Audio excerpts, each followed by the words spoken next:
Kyoko des.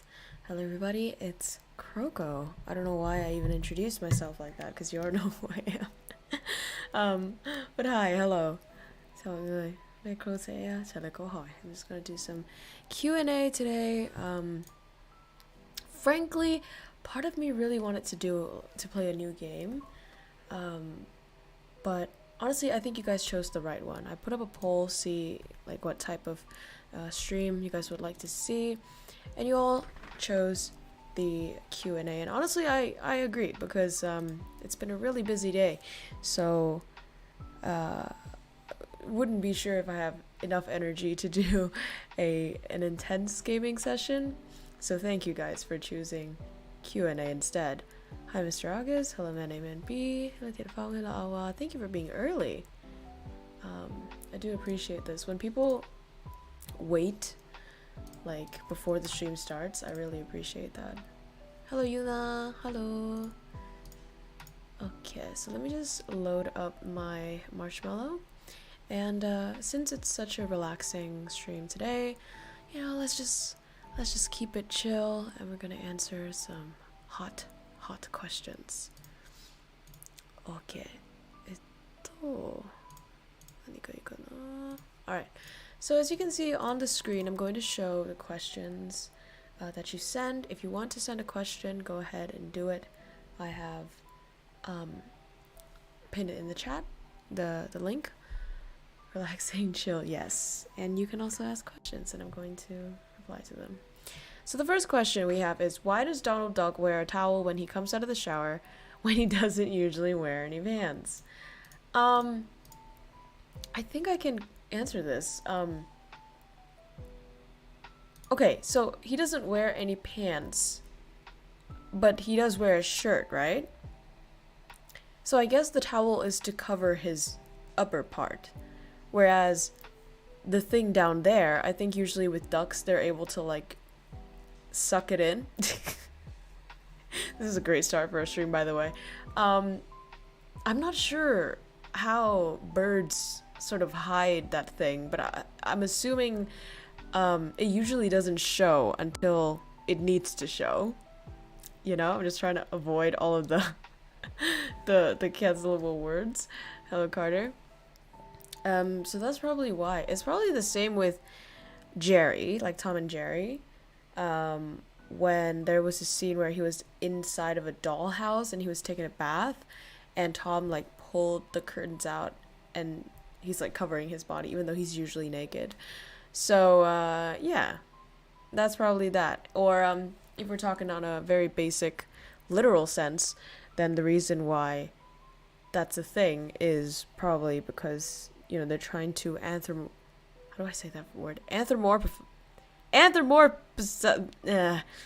humanize you know, like characters, to make them more like humans, to make them more likable and relatable, is my guess for that. Okay, so next question. Oh my god, this is a very deep question, so let me just, and I also want to see your answers below, guys, in the chat. This is an intense one. How do girls know they're not spoiled / entitled when they're talking about self-value to men in a love relationship? Let's unpack this. This is a quite a complex question, and I'm not sure from which angle this is coming from. Wait, 1 second. Okay, let's unpack this. How do girls, so this is for girls specifically, right? Aimed towards women. So I'm supposed to answer from the perspective of a female genital possessor. Okay. They're not spoiled / entitled. This is sounding more like a statement than a question, really. When they're talking about self-value, the value of the woman? As in, I'm a woman and I'm talking about my own value to men, or Okay, to men in a love relationship. This is a very confusing question to me personally, because I'm trying to imagine like which situation led to this question. As in, was this guy, I'm just assuming it's a guy, in a relationship with a woman, and that woman talked about her self-value? That is very strange. This question is very strange. I'm not trying to judge, but at the same time, I don't know how to sort of answer this. I guess there are different ways to say things, you know? You can I probably shouldn't say this, but you can probably tackle any issue or say it in a way that doesn't offend anybody or doesn't show malice or, you know, entitlement or whichever. You can still talk about things that seem boasty, but they're not. Self-value, I don't think, is an inherently boastful thing. Like, it's not a thing purely to show off. Sometimes you could say you acknowledge your self-value. Hello, Nizuki. Long time no see indeed. How are you doing? Hey. Caught me at the right time. But yeah, so if you know your worth, right? That's what they say. I don't think that's necessarily entitlement or spoiled. And that sort of applies to both men and women, really. You know, it's not just like if a guy comes to me in a love relationship and he, for some reason, he needs to talk about his self-value and be like, you know, I know that I'm good at this and this and this, and I'm not going to stand for this and this and this. I think that's perfectly fine. To say how would one know that one's not being spoiled or entitled while doing that? It's quite a difficult question, but it requires self-awareness, I would say. Humbleness would be a tough thing to measure or advice for, but self-awareness, I guess. If you're not how do I say this? If you're not ballooning your self-value in your mind, then when you talk about it, it shouldn't come off as being entitled. Oh shit. Let me just... Oh, did you hear that? That was my bone, guys. KROWKO. Yeah, sorry, it's a bit confusing, isn't it? However, I do understand, because sometimes, you know, there are people out there who think they're the shit, and maybe they're also talking about like requiring too much. It's like that joke about girls wanting a guy who's like above 6 feet while they're like a tiny gremlin. Then again, I do have a different opinion about that. Not necessarily on the basis of like entitlement or whatever, but more on just evolutionary preferences. But okay. So yeah, if this person who's asking this question, I feel like they have a chip on their shoulder for some reason. This is just my hunch, but it feels like their girlfriend might have sort of might have thought about herself in a way that he doesn't agree with, I would say. Hello, Awa, how are you doing?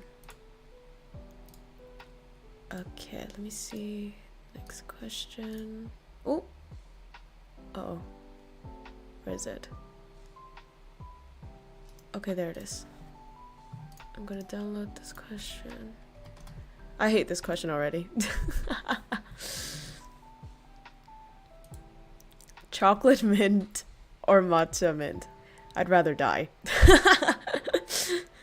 No. Okay, I'm gonna be completely honest. I have not been fair in my appraisal of the mint flavor. Okay, I'm sorry. I have not been fair. And the reason for that is everyone is telling me that chocolate mint is very much different from pure mint. Okay? So, to be fair, I have never tried chocolate mint. So, I admit my defeat there. I admit my shortcomings there. However, it is of my experience that if you eat something you don't like with something you do like, then the goodness of the thing you do like is, at least at the very minimum, subtracted by how much you hate the thing that you don't like, or how disgusting the thing you don't like is. Meaning, if I like chocolate 10 out of 10 and I hate mint 20 out of 10, then if you plus those, like if you sum those two numbers together, 10 and then minus 20, then the goodness will be minus 10. So in that logic, why would I fuck up chocolate and waste chocolate by eating it with mint? Is my logic. So I'm going purely on a theoretical standpoint. Hey, 23 viewers. That's very nice. And I'm not basing this on science or experience. I'm just saying that's what I imagine it would be. And I don't want to ruin chocolate, so that's why I haven't tried it. Matcha mint, never tried that. I didn't even know that was a thing. I mean, I guess it makes sense because it's both green and shit. But I don't know. I mean, I like matcha. I like it. I don't love it. It's not that I don't like it. Saying I don't love it seems like there's a negative connotation. But it's more like, I enjoy it. But it's not like, am I gonna die for it? Probably not. Probably not. But caramel? Maybe. I'll think about it. Thank you for the question anyway. Alright, next question.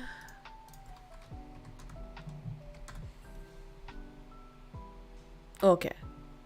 Some cool facts about crows. So this is not about me. This is about the bird. Okay, so you gotta ask this guy next to me, huh? Some cool facts about crows. Let's see. I think you guys know this already. Right? Like, I think the coolest fact, not so much, but yeah, well, one of the cool facts about crow is that they have like a symbiotic relationship with wolves in the wild, in some areas, meaning they sort of collaborate. They have a sick collab when it comes to hunting. So let's say, the crow finds corpses somewhere, or an animal that is weak somewhere, and because they have, the aerial benefit, right, advantage, so they can see from above and then they can fly great distances. So then they'll find a potential meal, basically, and they'll come to the wolf pack, and they'll basically guide the wolf pack to either the corpse or the injured animal, or whichever, and the wolves will basically help tear up the meat, and then the crow can eat from that, or they'll help hunt this animal so that the crows can eat what's like the leftover of the carcasses. So that is really interesting to me because I love dogs, right?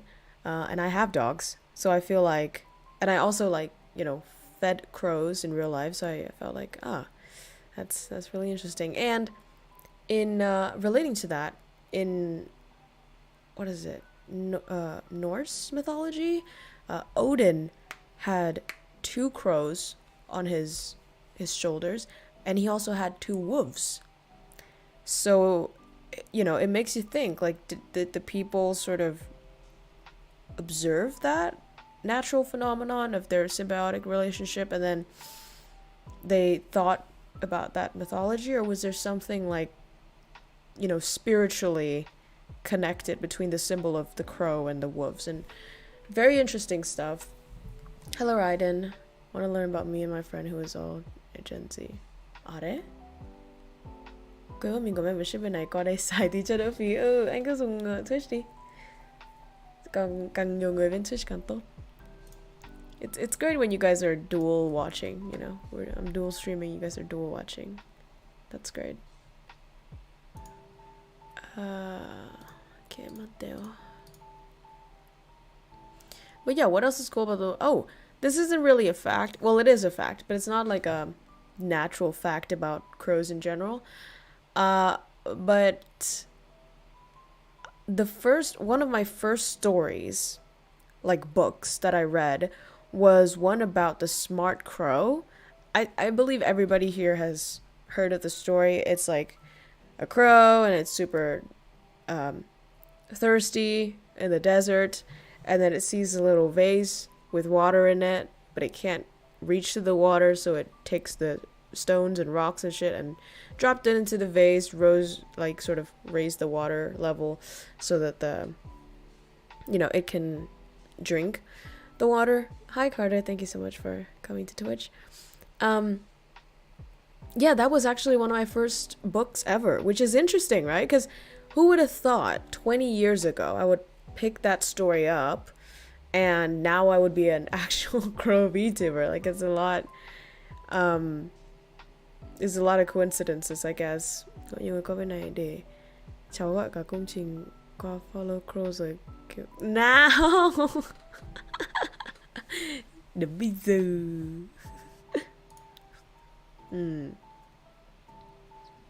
But yeah, what else is cool about crows?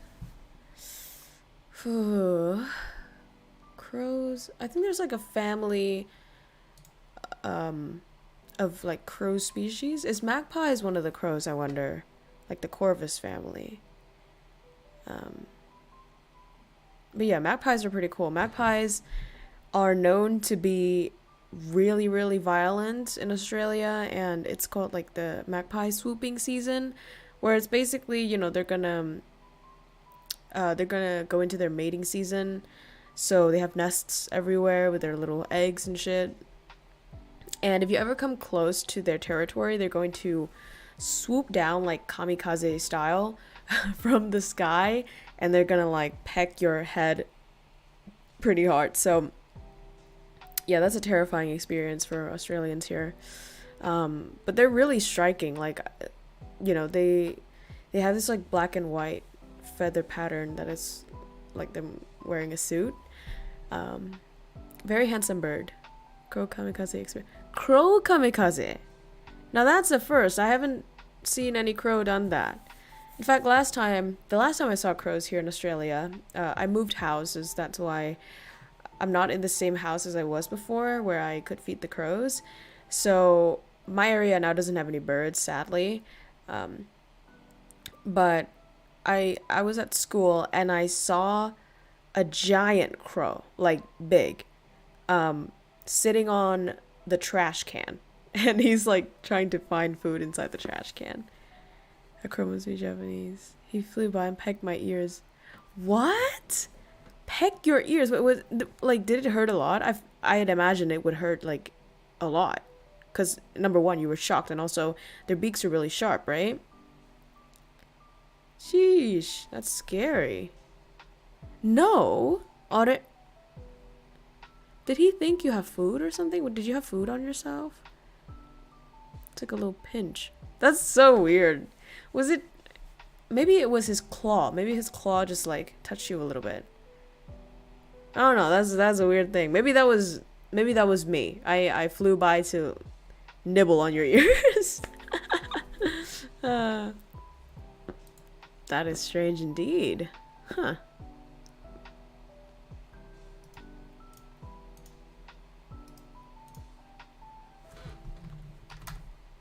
Alright, here's the next question, by the way.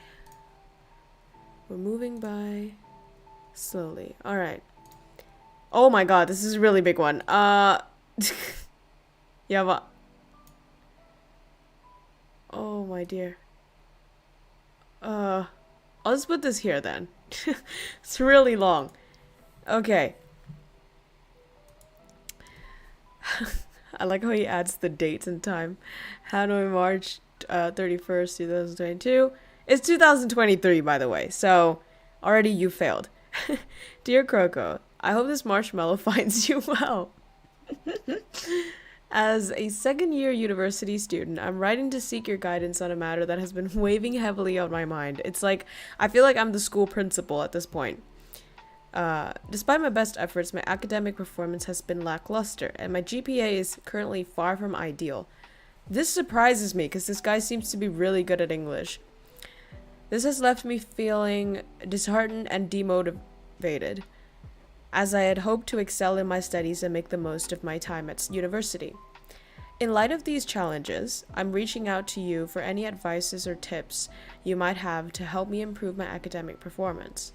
I believe that with the right guidance and support, tips, I can overcome my current obstacles and achieve my full potential as a student. I love how professional this is. Additionally, if you have any motivational words or insights to share, I would be immensely grateful to hear them.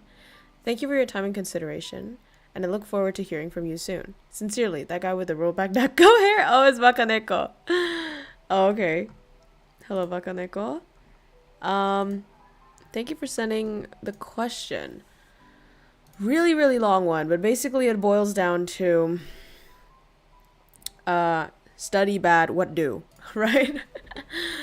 Okay, again, I think Bakaneko heard me saying this a while ago, when I talked to you guys about tips and advices, and I said it's best that you try your best in the first year of university so that you don't regret things.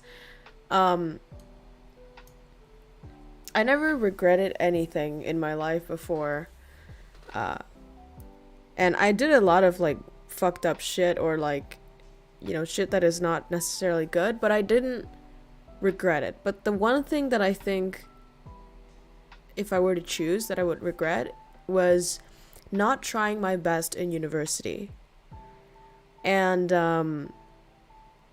yeah, so my, how do I say it, like my GPA, or like my WAM, ended up, and this might sound spoiled, but it ended up at like around A, I'd say, like A, B plus, A. The grading system is a little bit different from America, but in Australia you have H, so H1 is the top, and then H2A, and then H2B, and then H3, and then, you know, you go down from there. So my WAM, which is GPA basically, ended up at H2A. H2A plus, wasn't it? I was basically 2 points, literally 2 points away from H1. And frankly, I'm not even sure if I could completely blame myself for not trying my best, but I also did another mistake, which was, well, I'm not sure if it's a mistake. This is getting complicated, but I did the thing where I chose very difficult subjects that are hard to get good points, but that were interesting to me. So I chose the things that I wanted to study, not the things that would give me the best scores.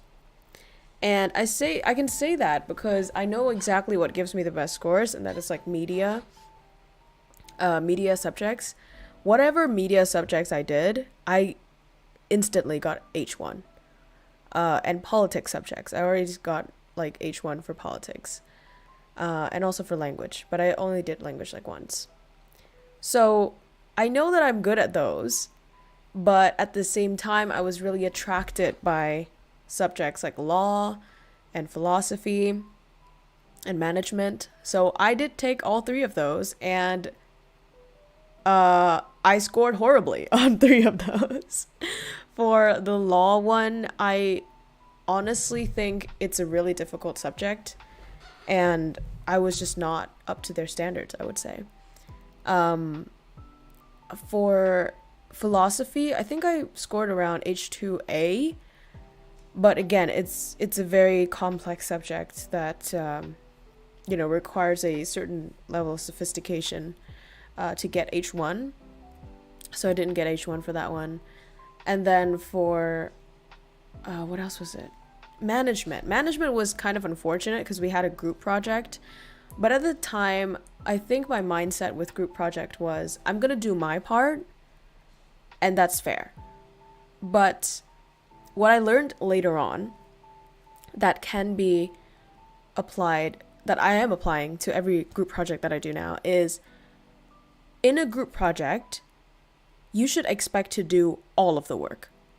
Like, regardless of how awesome or how horrible your teammates are, expect and accept that you're going to do all of the work. If you can accept that, and you can expect that, and you can do it, and you're willing to do it, then you're 100% going to succeed. Because the worst case scenario is that you do everything, but you're still going to do everything. Like, you're still going to finish everything and do a stellar job at it.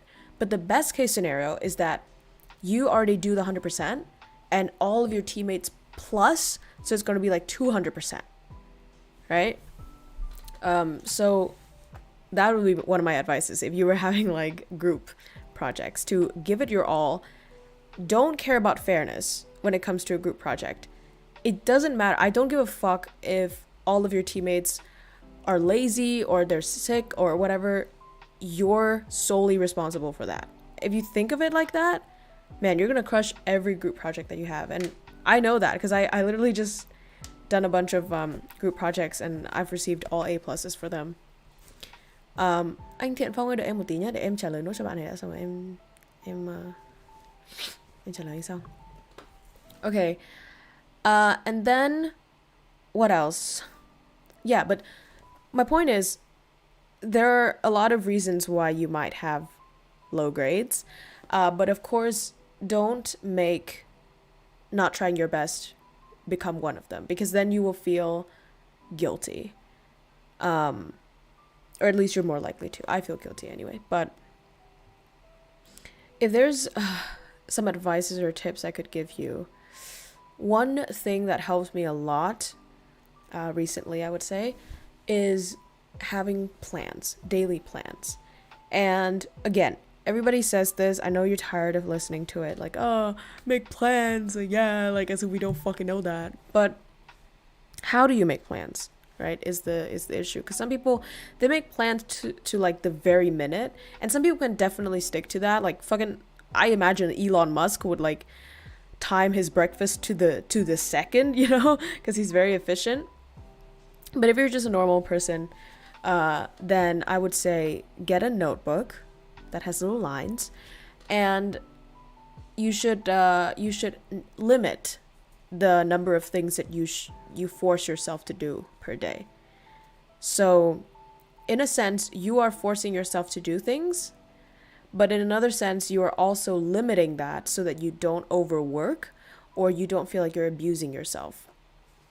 Because the worst thing that you could do is become a tyrant to yourself, and nobody likes a tyrant. So you're going to stop listening to yourself, and then you're going to not follow your own plans. So the point here is to find a balance, is to negotiate with yourself. So you could talk to yourself like, okay, there are 7 things that I'm going to make you do today, and all of those things are going to be good for us in the future. So compromise with me. Let's do all of these things, and then for the rest of the time, do whatever you want. Or if you don't finish one thing, then promise me we're going to do it tomorrow. And here's a really cool trick, I guess, is there's the 2 year, 2 month, and 2 minutes rule. 2 days rules. But basically, don't break your habit for 2 days. I think that's what it said. So for example, if you set out to work out, or if you set out to study, right? Study this specific thing. And I'm going to go in depth with that one. Sorry, I'm talking a lot about this, but I think it's really important. And everyone can maybe use a bit of it. So, để em tí nhé, em đang nói cái câu hỏi này rất là dài ấy, nhưng mà kiểu nó rất là hay nên là em muốn nói cho mọi người biết. Hoặc là mọi người có thể tham khảo hay gì đấy. Yeah, so for example, if you plan to... Oh, hydrate. Thank you so much, Carter.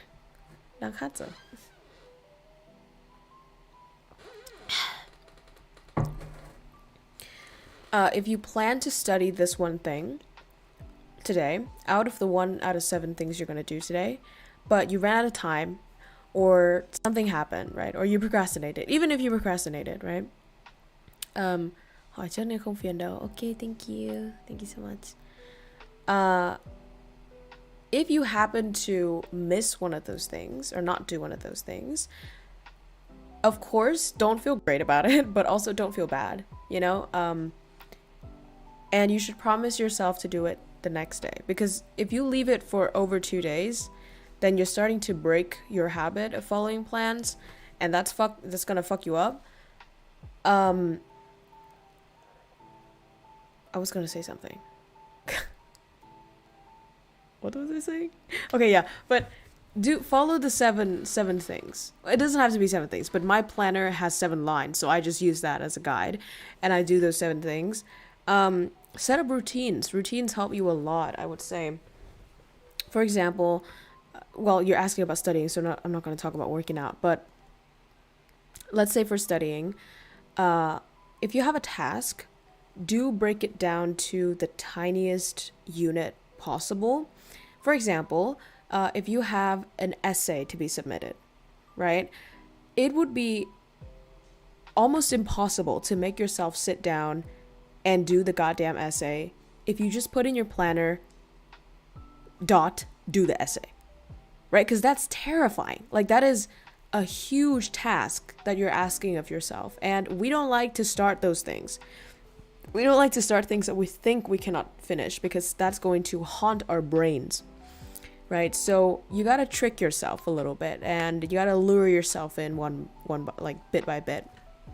And you do that by breaking down the task into tiny little pockets of things that you got to do, right? So break it down. What do you got to do before you do an essay? You got to read the topics, right? That could be step 1.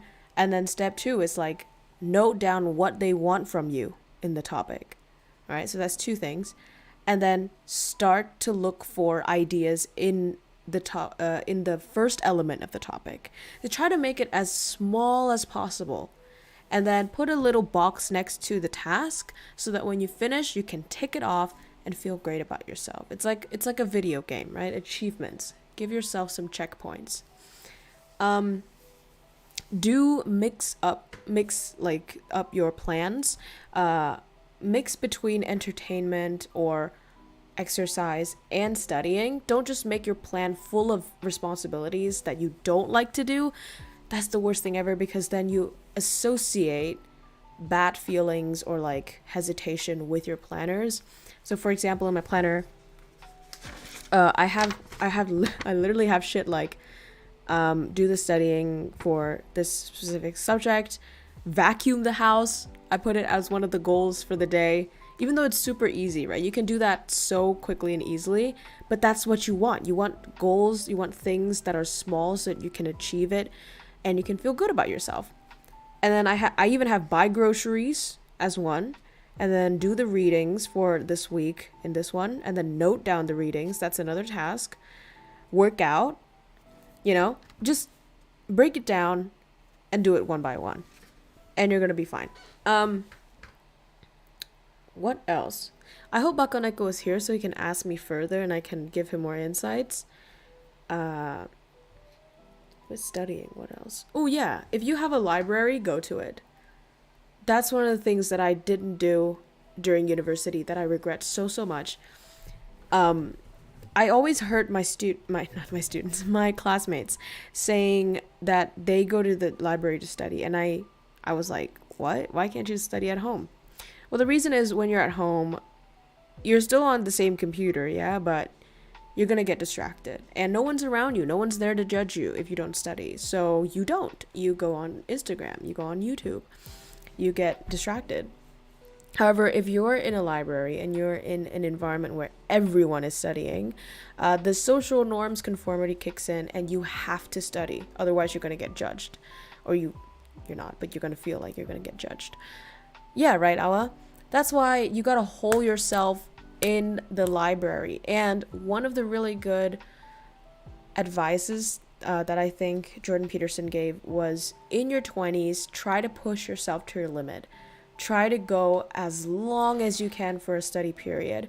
There was this guy on YouTube, and he does the Pomodoro thing, like the studying technique, and he literally has like 12-hour sessions of studying, which is insane, right? That guy's insane.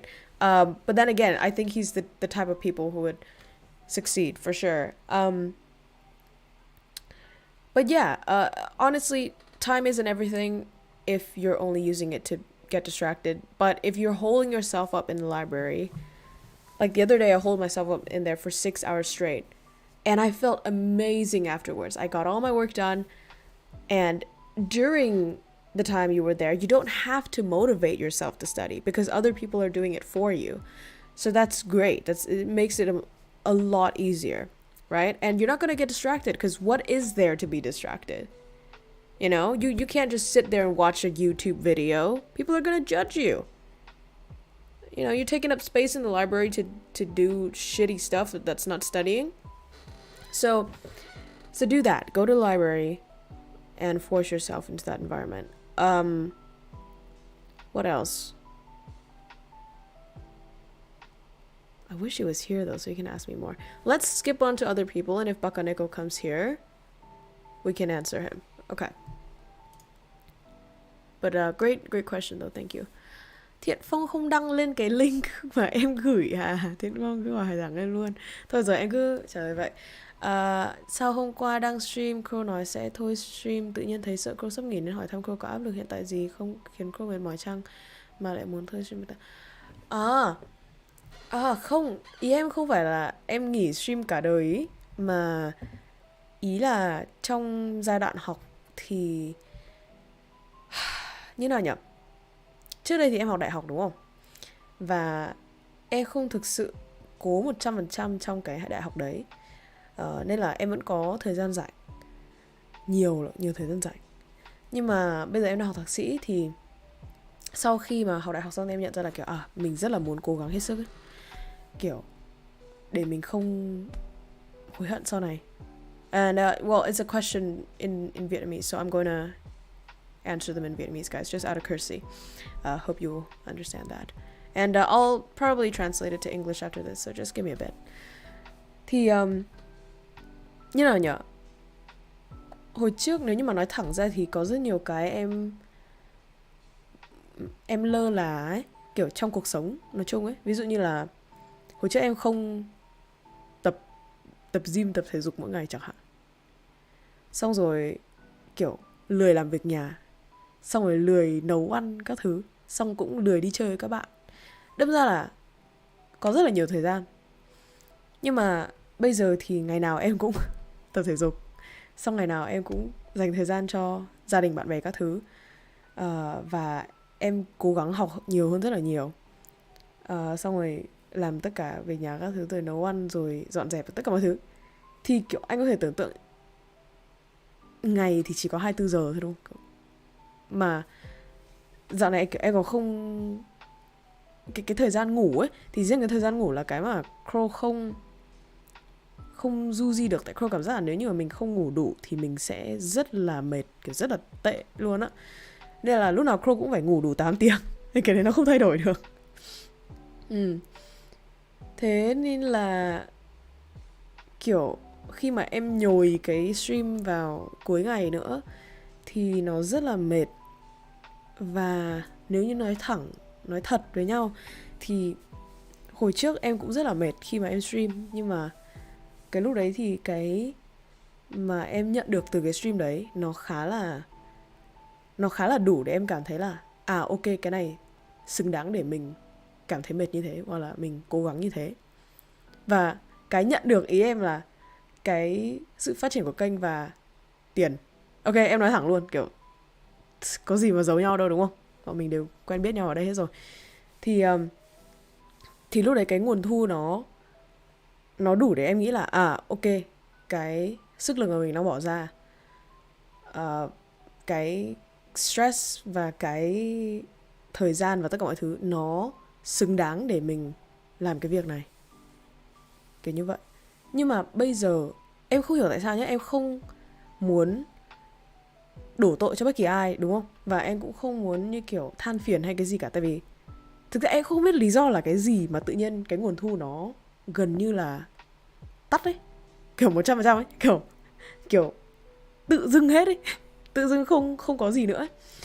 Thì em cũng không biết, em nghĩ rất là nhiều. Em nghĩ là có phải do mình stream, mình có cái gì thay đổi của bản thân, mình làm cái gì sai, hay là viewer thay đổi ở một cách nào đấy. Kiểu em nghĩ rất là nhiều và em cũng hỏi mọi người. Nhưng mà khi em hỏi là cái stream của KROWKO có khác gì không, thì mọi người bảo không, chẳng khác gì cả, kiểu vẫn vui, vẫn hay. Thế em kiểu ok, thế nếu như không phải mình thì là cái gì? Và em nghĩ rất là nhiều nhưng mà em không biết nó là cái gì. Thế nên em cũng không biết sửa kiểu gì.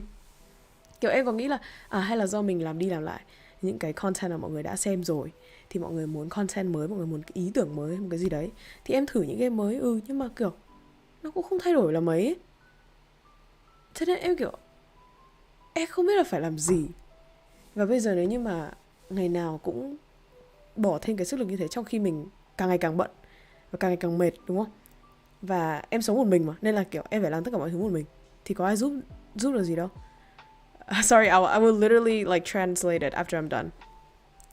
Thế nên em cảm giác là ok, cả ngày mình không có thời gian nghỉ rồi, bây giờ mình có 1-2 tiếng để mình nghỉ, mà thay vào đấy thì mình lại làm việc tiếp và mình lại lao lực tiếp, trong khi mình không nhận được cái gì cả.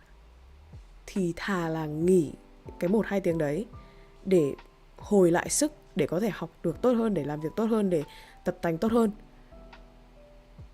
có phải là ý tưởng tốt hơn hay không? Thì đấy là cái em nghĩ. Nhưng mà tất nhiên bây giờ thì em vẫn đang stream, như mọi người đã thấy em vẫn đang cố, đúng không? Thì một phần là em không muốn từ bỏ, em không muốn từ bỏ một cái gì cả. Kiểu em không muốn như kiểu là chấp nhận là mình sẽ từ bỏ ấy, hoặc là chấp nhận là mình thua cuộc ấy, kiểu như vậy. Nghe hơi cứng đầu và có lẽ là cũng sai, nhưng mà em không biết nữa. Là một. Thứ hai là thực ra em nghĩ, không biết có đúng không, nhưng mà em nghĩ nếu như ngay cả em chỉ có tầm 10 người xem, mà em hiểu là với những bạn Vtuber mới hoặc là với những người stream mới thì 10 người xem là rất là nhiều rồi, đúng không? Thì em không muốn nói một cách cao ngạo hay cái gì cả, nhưng mà so với kênh của mình, ví dụ 10 người xem không nhiều lắm, nhưng ngay cả nếu như em chỉ có 10 người xem hàng ngày thôi, thì em vẫn không muốn cướp cái đấy khỏi người ta ấy. Tại vì em cảm giác là dù là mình có stream cho ngay cả 2 người, 3 người, tại hồi trước em từng làm thế mà, thế nhưng mà ngày nào họ cũng muốn xem stream của mình, ngày nào họ cũng cảm thấy vui vì cái stream của mình, thì em không muốn cướp cái đấy khỏi họ. Và kiểu mặc dù là nó có thể không cho mình được cái gì về mặt kiểu tiền tài hay cái gì ấy, nhưng mà nó có thể làm cái gì để tốt cho ai đấy, thì một phần em cũng muốn tiếp tục cái việc đấy. Với lại một phần nữa đấy là khá là thích đùa với lửa theo dạng là chưa gục thì chưa thôi, kiểu như vậy. Như mọi người đã biết, nếu như mọi người xem em đủ lâu thì có rất nhiều lần em gục rồi về mặt kiểu thân thể các thứ, kiểu bị rối loạn hệ vận mạch, xong rồi em liệt giường 3 ngày em cũng có rồi. Thì những lúc đấy là những lúc mà em sẽ thực sự dừng stream, đúng không? Và thì lúc đấy em sẽ dừng. Hoặc là khi mà em thực sự kiểu em thi cuối kỳ hay là một cái gì đấy, thì đấy là lý do tại sao mà em vẫn đang cố stream. Nhưng mà cũng trả lời luôn lý do tại sao em lại nghĩ đến chuyện dừng stream. Nhưng mà nếu như nói là dừng một cách hẳn theo dạng là sẽ giết chết cái hình ảnh KROWKO và không bao giờ quay lại streaming nữa thì không, em không nói như vậy. Okay. Alright, I'm gonna translate all of that to English, which is a tall order. But let me try to summarize it. Basically, the person asked, the other day, I talked about wanting to stop streaming, and they were really worried. They were really sort of saddened that, you know, there's a prospect of me stopping streaming forever. And my answer to that is I didn't say that I want to stop streaming forever. It's just that currently, you know, I have so much on my plate. You know, I'm studying every day, I'm doing chores, I'm allocating time for my friends and families, but then also, you know, I'm working out, and there's just, you know, 24 hours in a day, and you can't really, you know, like squeeze in more. And almost all of my day is filled up to the brim, and I don't really have rest time in between. So in the past, I was also busy, but streaming was a good source of income, I would say. And the channel was growing a lot, but it was mainly the income, I would think, that sort of justified the effort put into it. And so even though I was really tired, I was like, you know, this is properly compensating for my effort. So I thought of it as a just thing to do, you know, like a fair thing to do. But nowadays, like I try to think about the reason, right? Like, why did all the income stop? And why did all the donations stop? And I'm not blaming you guys. And I'm also kind of not blaming myself in a way, because I thought about it, like, is there something wrong with my stream? Did I do something wrong? And I asked you guys this the other day, right? To honestly just tell me what's wrong. If there's something wrong that I can change, that I would. But you guys said that the streaming is fine and it's still the same. So I don't know what it is. And then some people said, well, maybe you're doing the same content and you gotta do new things. So I tried new games, but that also didn't really change the dynamic of things. So I was just sort of confused, really, and I just don't know what to do. So at this point, you know, I'm so busy and so tired, and then I do the streaming, and then there's no compensation and there's no reason for me to do it financially. And here's why I'm still gonna do it, right? But here's the reason why I'm still doing it and I'm still streaming today instead of not. Number one, I think I don't want to give up, like, in general, in anything, right? If there's not a proper reason to give up, and like there's still, like, I can still do it, then I usually would like to continue to do it, because I don't want to admit that I have failed or I'm giving something up when I can still keep going.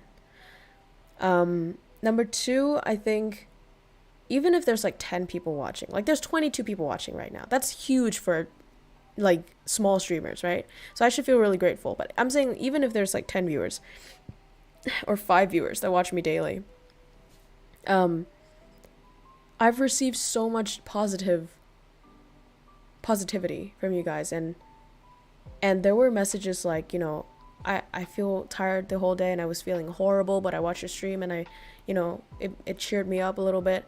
And like just that alone makes me feel like that's enough reason to keep going.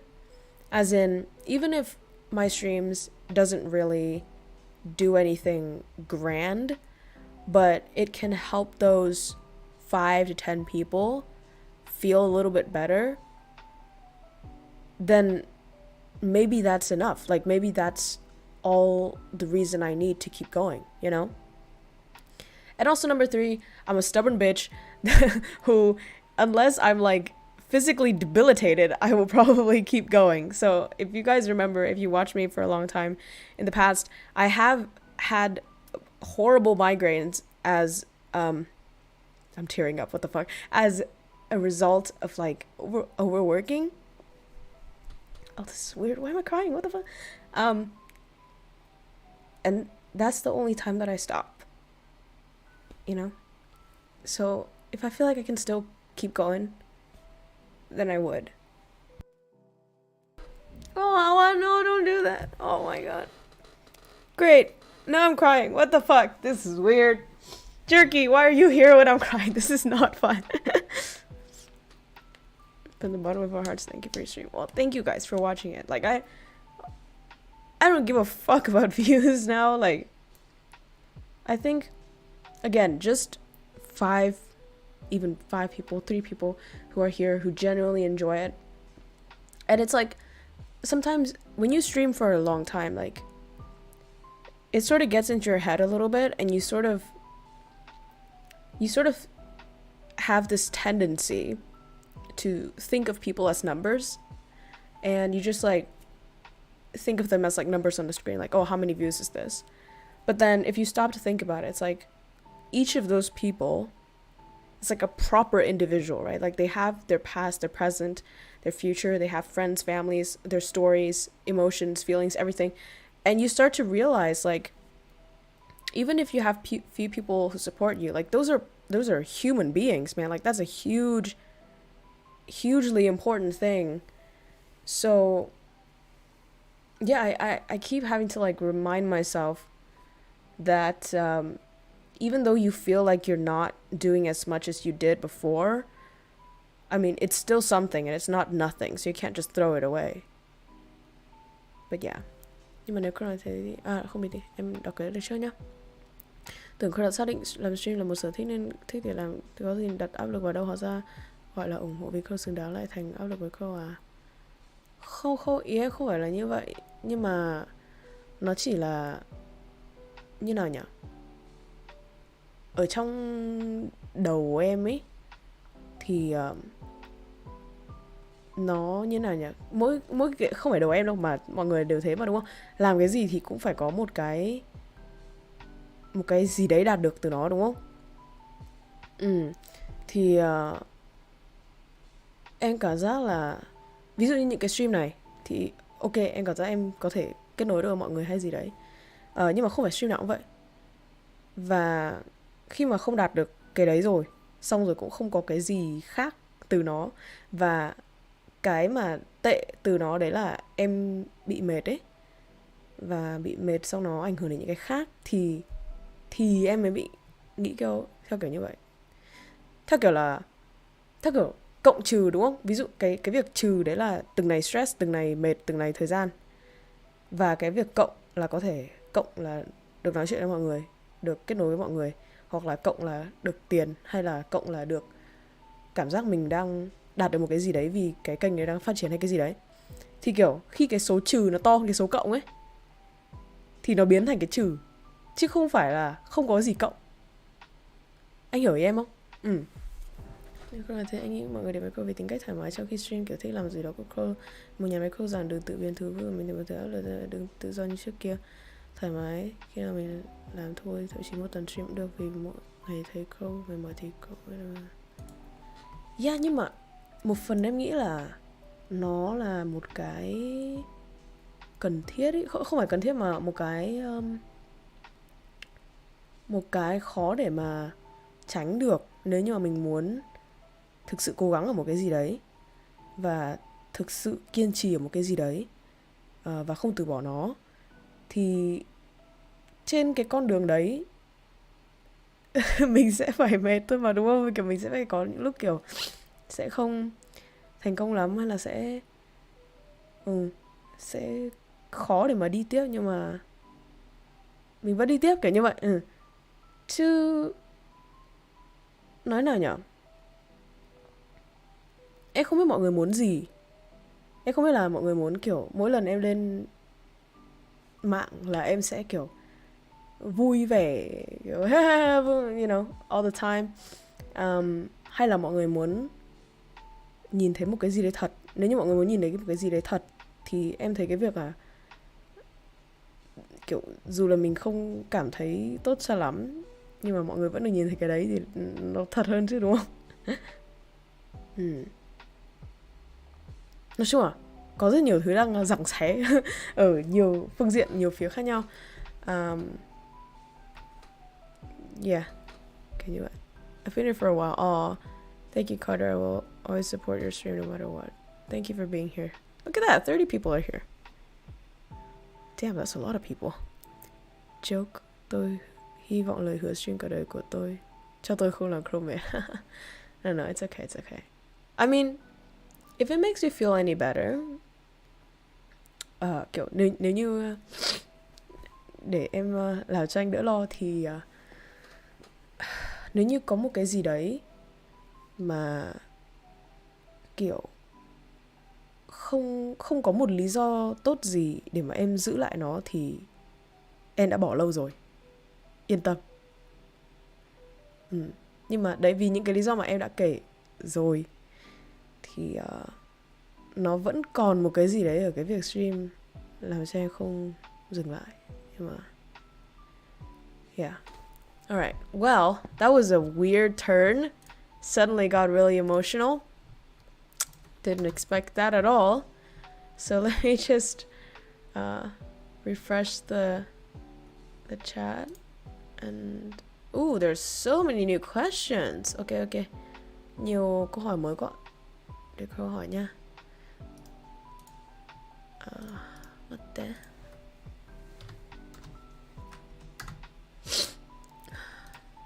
Genshin stream. Genshin stream 가마. Genshin Impactだね. I was thinking about it. Okay, let me be super frank with you guys. Let me be super real. I've been looking for costumes to do cosplay. Yeah, because I'm going to like conventions. And I've been going online and like searching for costumes and stuff. There's so many there are so many Genshin Impact costumes.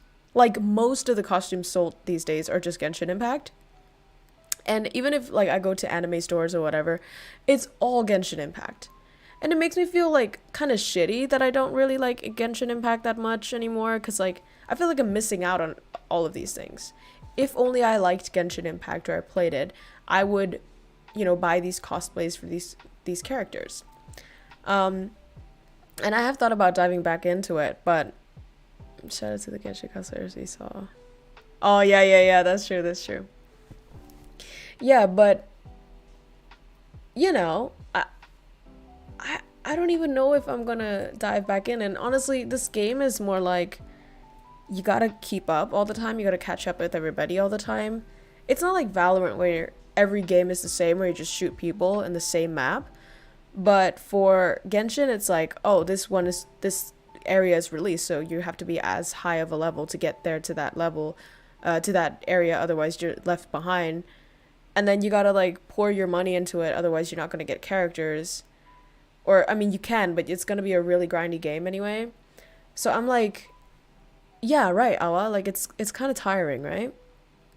And I already don't have enough time, as I said in the previous question. I don't even have enough time for myself anyways. So the only time I have is streaming, but then I can't stream every day Genshin, right? Because that's not really what this channel is about. So it's kind of so yeah, it's difficult. It's difficult. Even if I stream Genshin now, it would be of some very antique, like low-level content that I don't think anybody's going to enjoy, because it's a catch-up race and everyone's doing the newest thing. So yeah. Từ từ 30 năm xong rồi cái văn phòng xem một bài U61 đây là KROWKO the old YouTuber stream. Thế mà vui mà đúng không? Lời hứa của Crow, tôi sẽ thành áp lực cho Crow thì tôi sẽ hả? Nên để chắc rằng lời hứa tôi spam anh em trên mỗi buổi stream. Ok luôn. Ok anh. Con Tư Kỳ sẽ kiểu xếp đang xem người xếp giả lắm rồi à. Mà nếu hồi đấy em đậu vào trường sĩ quan quân không sẽ đại tá đang sẽ sheesh. Ngầu nhỉ? Yeah, I was, so sadly. It's not that I don't want to. Like I am fully aware of what I'm missing out on. It's just sad that there's a really good reason why I'm missing out on it, so. Okay.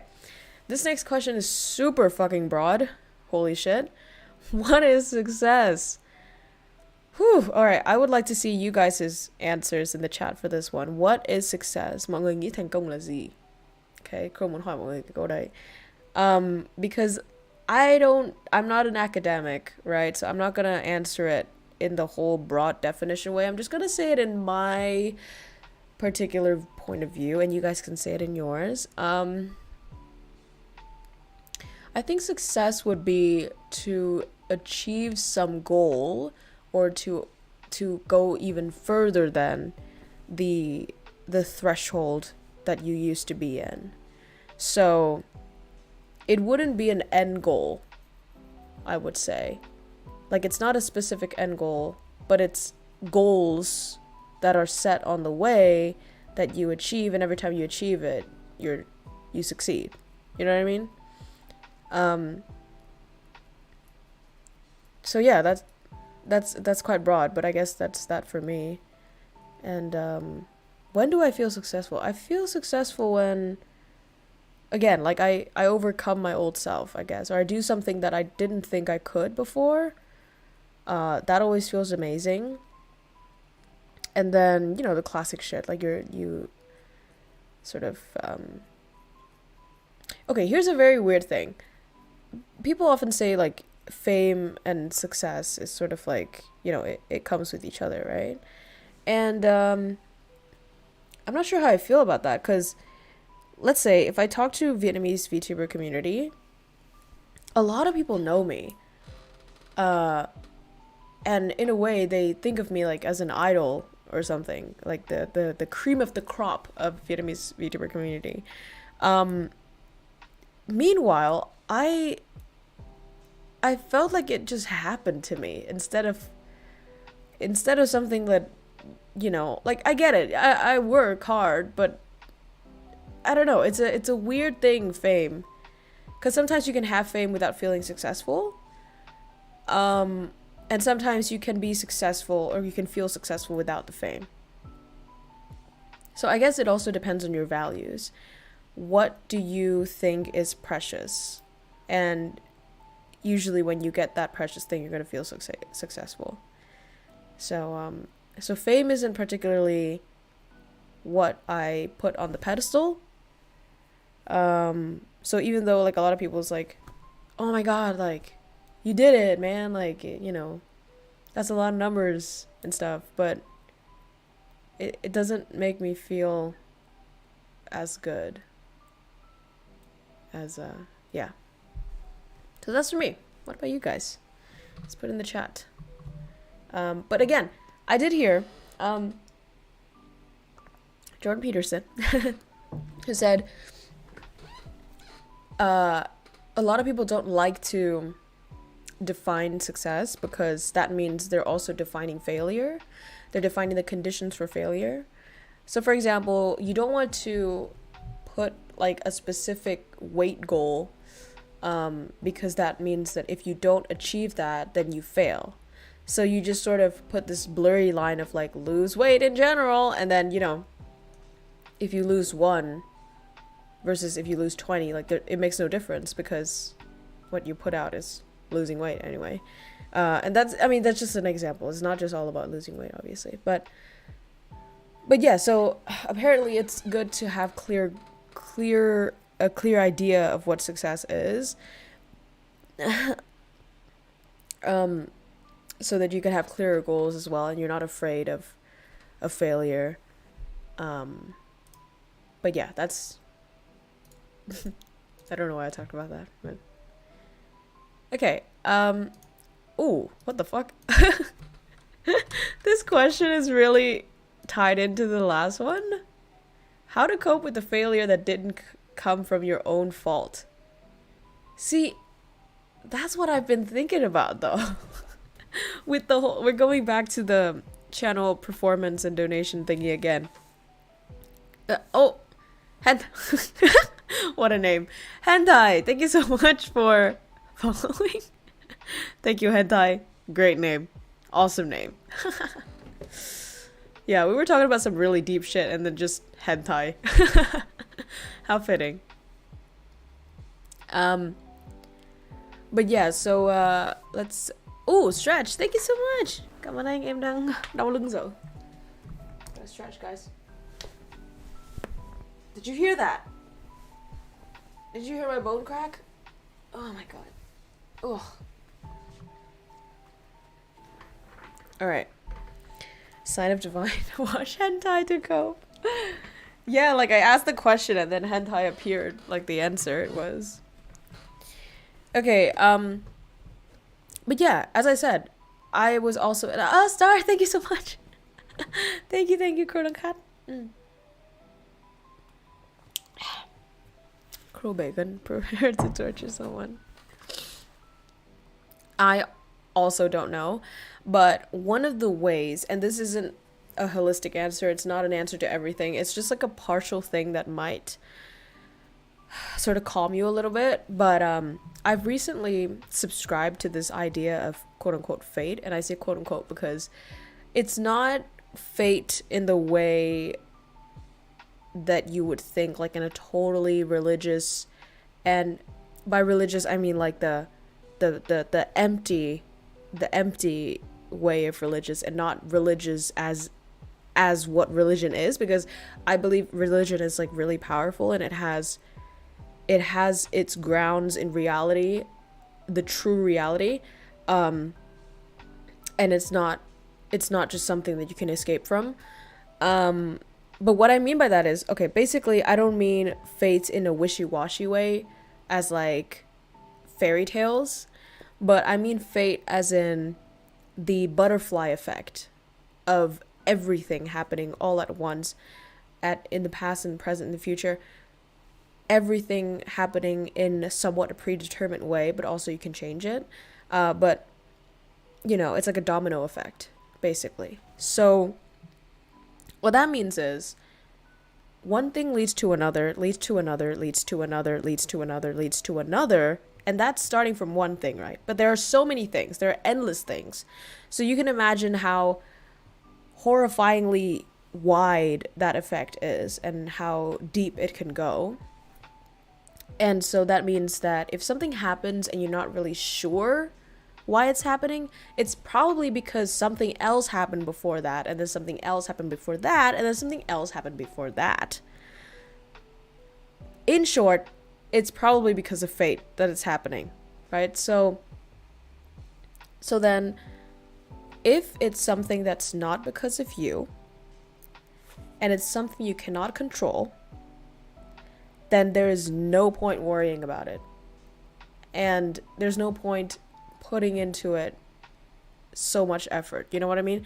And like a lot of people would feel horrible, and a lot of people would sort of, oh, thank you, Flex tape. Sorry, Felix Lobster.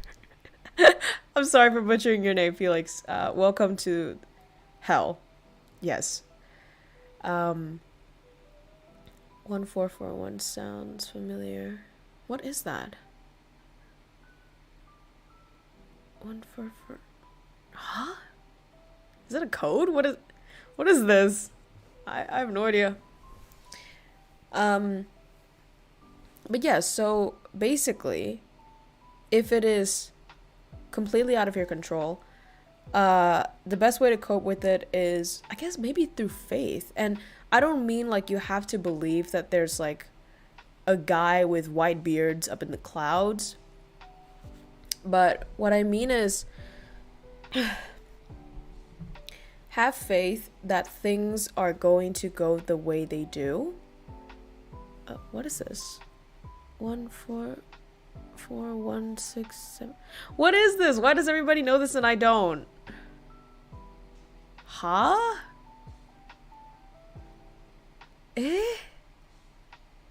Missed two numbers. One. What the fuck? Bro, what? I was talking about faith, and you guys are talking about some fucking World War II code. I don't fucking know. Yeah, but trust in the process, trust in the universe, trust in God, whatever you call it. It's just basically the ability and the choice to let go of the things that you cannot control. And Google number. Wait, you're scaring me. What is it? Ain't no way she didn't know. No, I sincerely don't know. What the fuck is that? That's scary. Angel number. What is that? Seize those opportunities. What is it? New beginnings, self-reliance, determination. Angel number asks you to manifest certain opportunities. It asks you to seize the... Huh? Why is it so positive? What the fuck? Eh? What?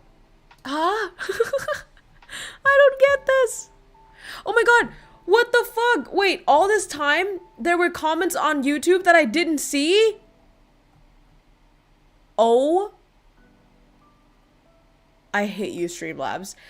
Nora was here. August was here. Demon Warrior was here. Star was here. Ice was here. Deb was here. Bakaneko was here. I'm so sorry, guys. Oh my god, I didn't see. I looked on Streamlabs and it didn't show me. Oh my god, this is horrible. Guys, I'm so sorry. It didn't show on the... Oh dear. I did not ignore you. How would I never... How would I ever ignore you? Fuck. God fucking damn it. Guys, I'm so sorry. Okay, I'm here now. Mama's here. Mama is here. Fuck. I hate you, Streamlabs. Oh my god, it was Twitch chat. Wait, what? Does the chat only show Twitch chat? I'm so angry right now. The YouTube chat wasn't showing her stream. It wasn't showing. No, I swear, guys, please. Oh god, Tora, no. No. Okay, I'm here. From now on, I'm here.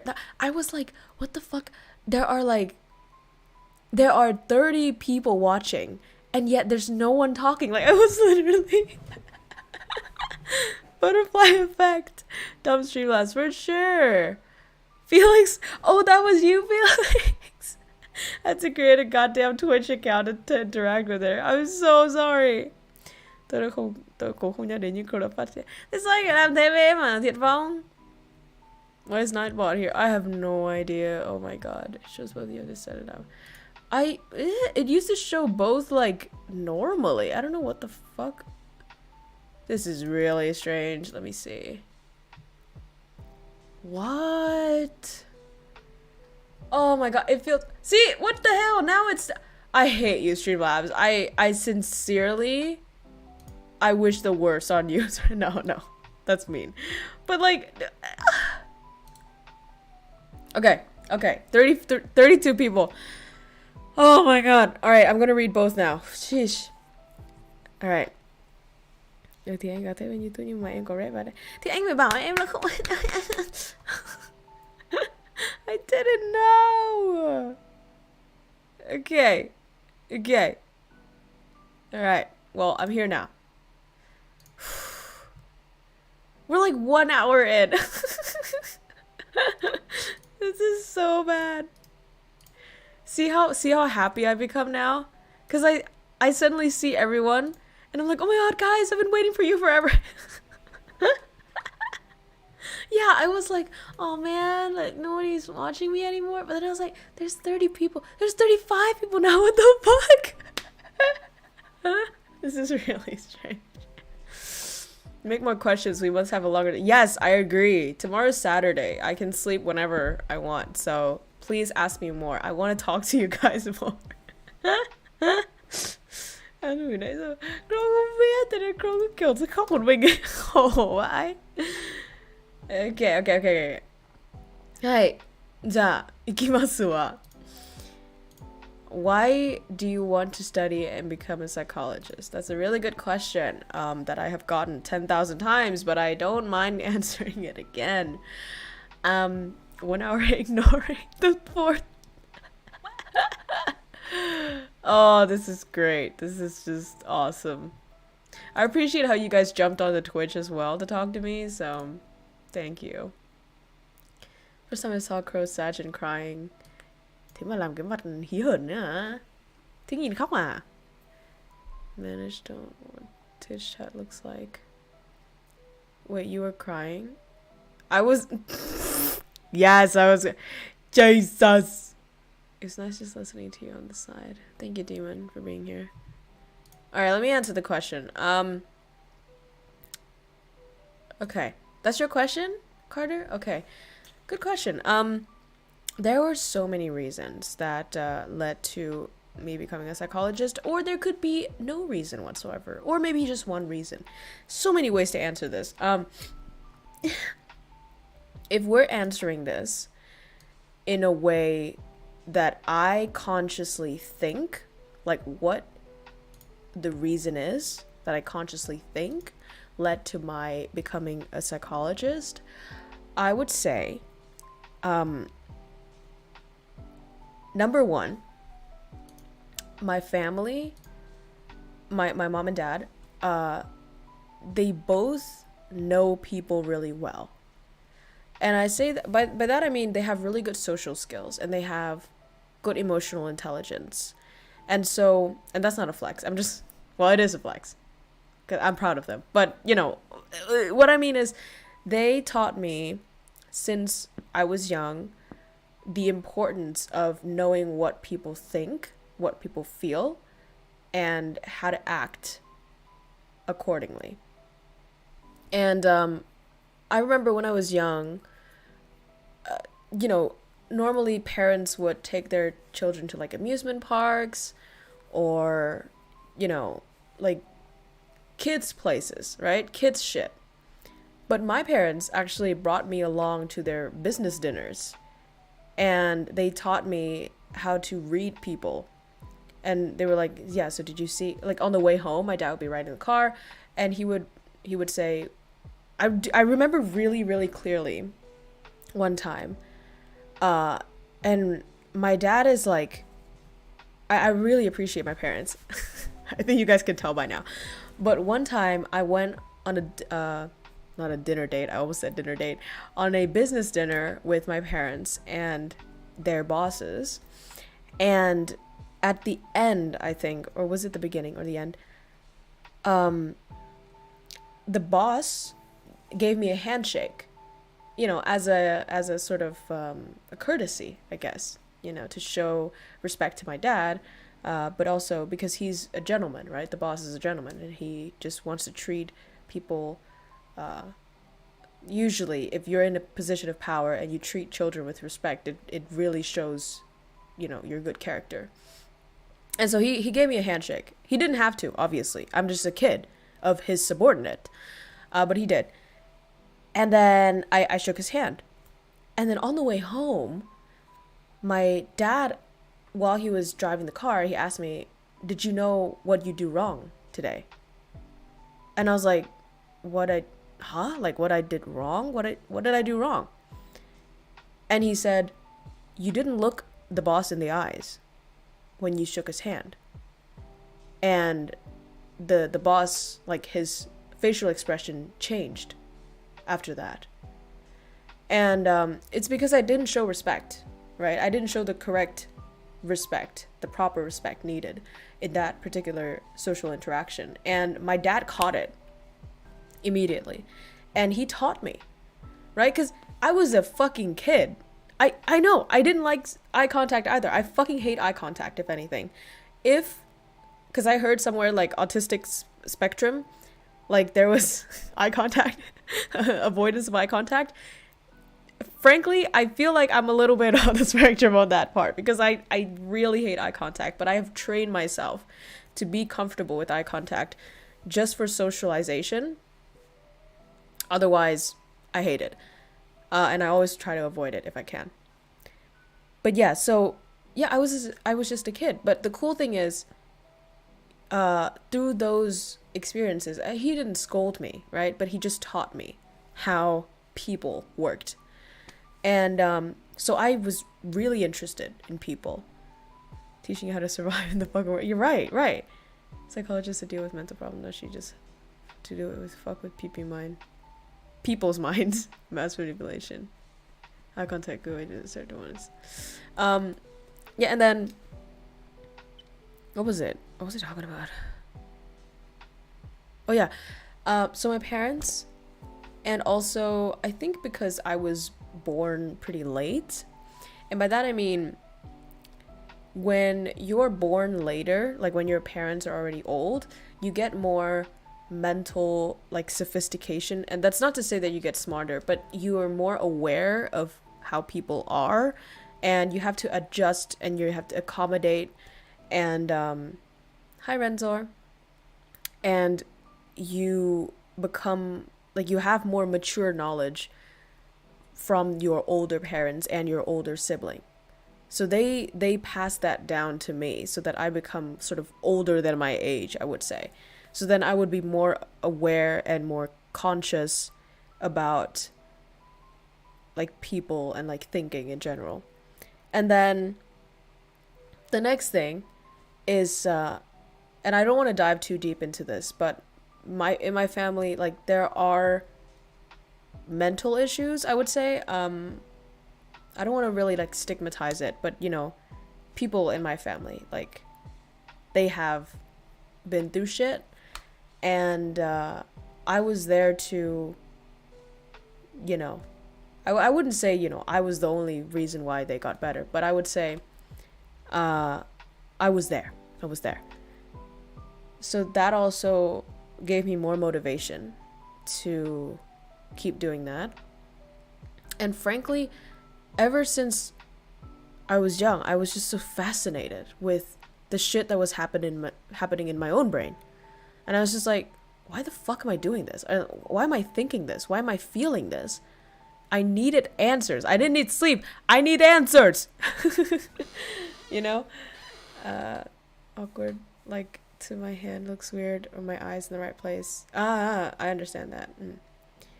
Chị bao giờ coi nhật chưa và cảm giác của chị thế nào với cuộc sống? Em ơi, em có thể gửi cái câu hỏi đấy ở vào cái đường link mà chị để trên chat được không, để chị trả lời theo thứ tự á, chứ chị không trả lời ở trên chat. Since KROWKO be a good mom, I have no idea. It was better because you were there. Yeah, maybe. Yeah. Because I don't want to like take credit for that. But anyways, what was I talking about? Yeah, so I was really interested in knowing how people are, and then how I am. And I wrote a lot of diaries, guys, ever since I was a kid.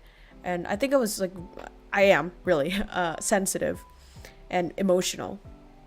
And so I would always write down my feelings and what happened and how I judge people and how I think people judge me, and you know, what I went through, what I think is the reason. And I did that ever since I was a young kid.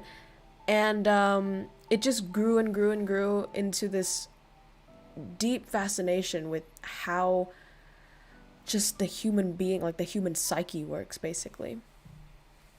And so yeah,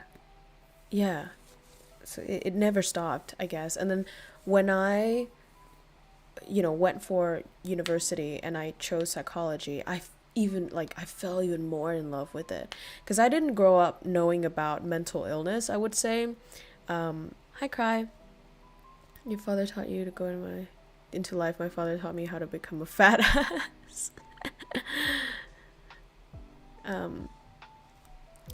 But yeah, so I keep getting distracted by chat, guys, sorry. Yeah, I didn't grow up knowing about mental illness necessarily, so I just started off with the interest in how people acted and felt and thought. And then I go into university and like, oh my god, look at all of these, you know, things about this research about mental health. And, you know, at the same time, my family was having issues and people were going through like rough patches. So that also resonated, and I went through horrible shit as well. And so that helped me through that. And I see a lot of philosophy and a lot of politics, even religion, and like a lot of things can be explained by understanding the human psyche. That's why I keep falling in love with it. You know, I see it everywhere, and I'm immersed into it, and I can't stop loving it, I would say. And I'm so happy to say that, because, you know, it's quite lucky to find your path. And I almost let go of it. I almost changed into a different master course. I almost went into international politics. But I'm so glad that I stuck with psychology, because there's nothing that I would rather do than this. Yeah. Thank you for the question, though. That was really great. Okay. Next question, guys. Thank you for sticking on the stream, even though I didn't read the chat. Okay. If someone doesn't have a specific talent or two, but instead works on several things, can it be that they simply are the type of person to do... That they are that type of person? Or do they not, let's say, try enough to find what they like and can do the most? Oh, really interesting question. Oh, sorry. I just had some lag. Alright, that's an interesting question. See, if I can speak from my personal experience, I do a lot of things. And then now I feel like I have to cut back down on it and just, you know, sometimes people say you have to be good at one thing, otherwise you're good at nothing. Like, if you're good at everything, you're good at nothing. And then some people have the opposite issue where they're not good at anything, or, you know, they're not really into anything. And I've always found it difficult to imagine what it would be like to not like anything. And in a way, right, in a way, if you're talking about like Buddhism, part of the Buddhism teaching is to not like anything and not hate anything.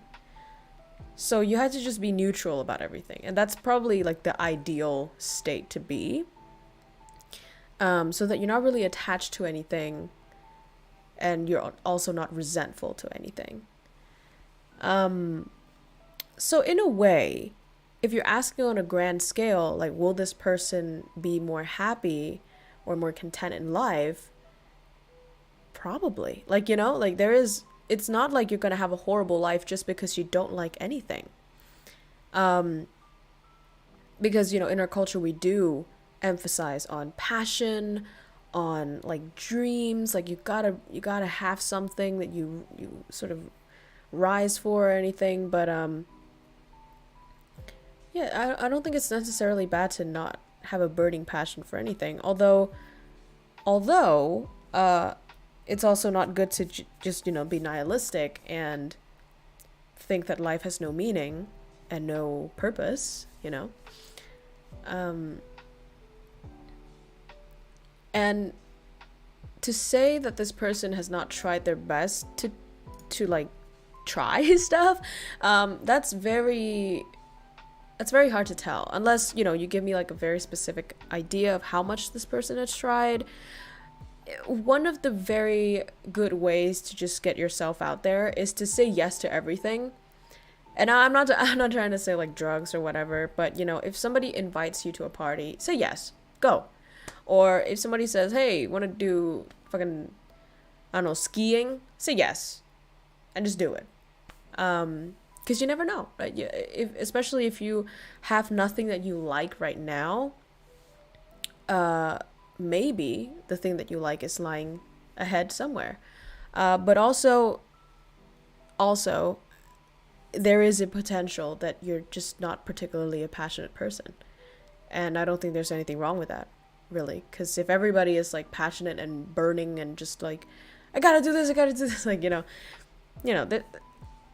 it's good to have some balance in life, and it's good to be chill. So don't feel bad if you're not really loving something, but also don't limit yourself.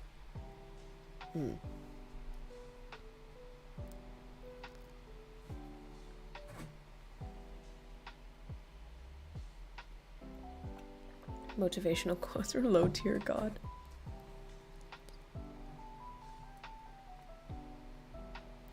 But you know what, guys? Let's say if you're not really if you're not really... Oh, demon. Okay, thank you for telling me your reason. Yeah. I'm absolutely fine if that's the reason. I think the thing that fucked me up the most was that I don't know what I did wrong.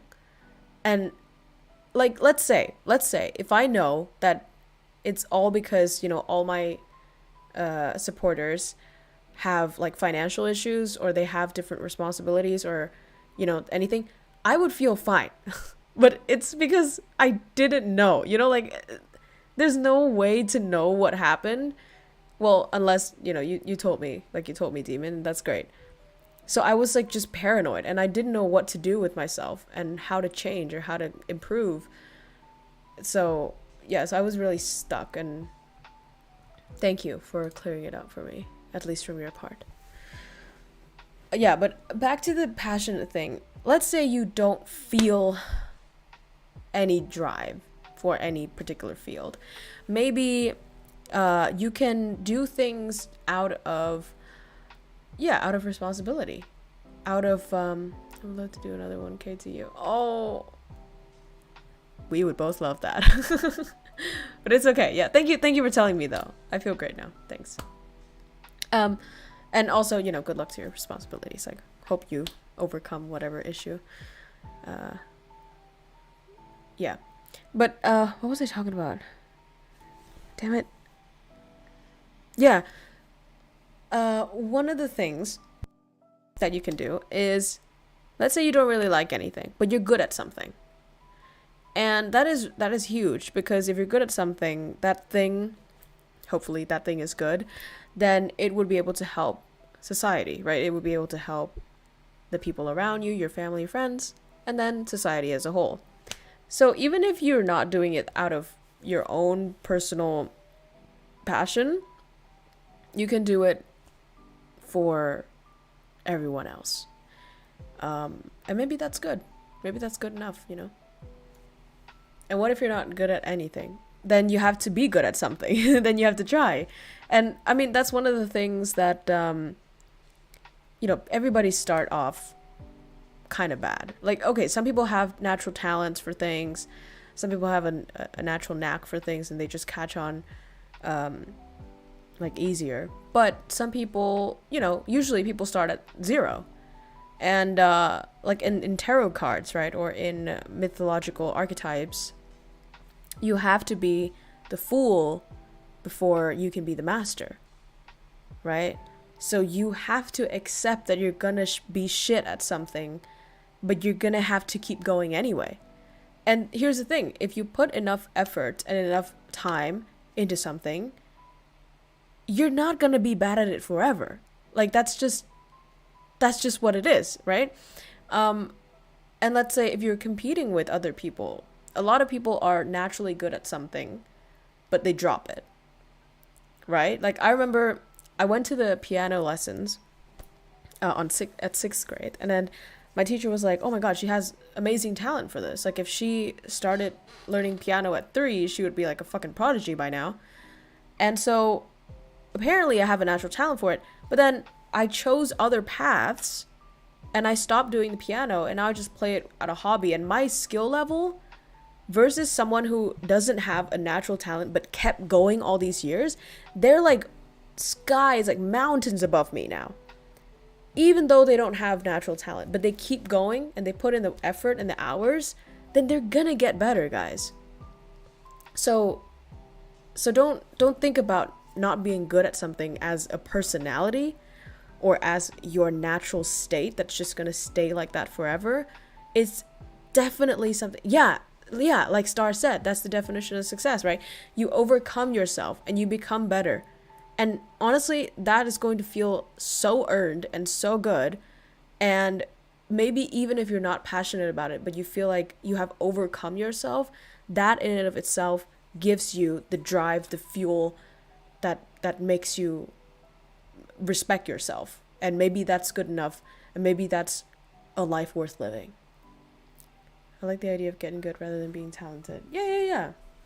Absolutely. And it's like, when you compliment an artist, right, or an athlete or whatever, like a lot of people said, oh my god, you're so talented. And sometimes, that's what you're most likely to say. But what they would probably appreciate more is, oh my god, you spent every single day drawing. You practiced so much even on the days that you didn't feel like doing it. And now you achieved this skill, you acquired the skill and you achieved the success. And most of the successful people didn't just get there by pure luck, you know? It's a lot of blood, sweat, and tears. But the pursuit is worth it. The discipline that you get on the way is worth it. The self-respect that you earn is worth it. So that's what I would say. Okay. This is a very funny question.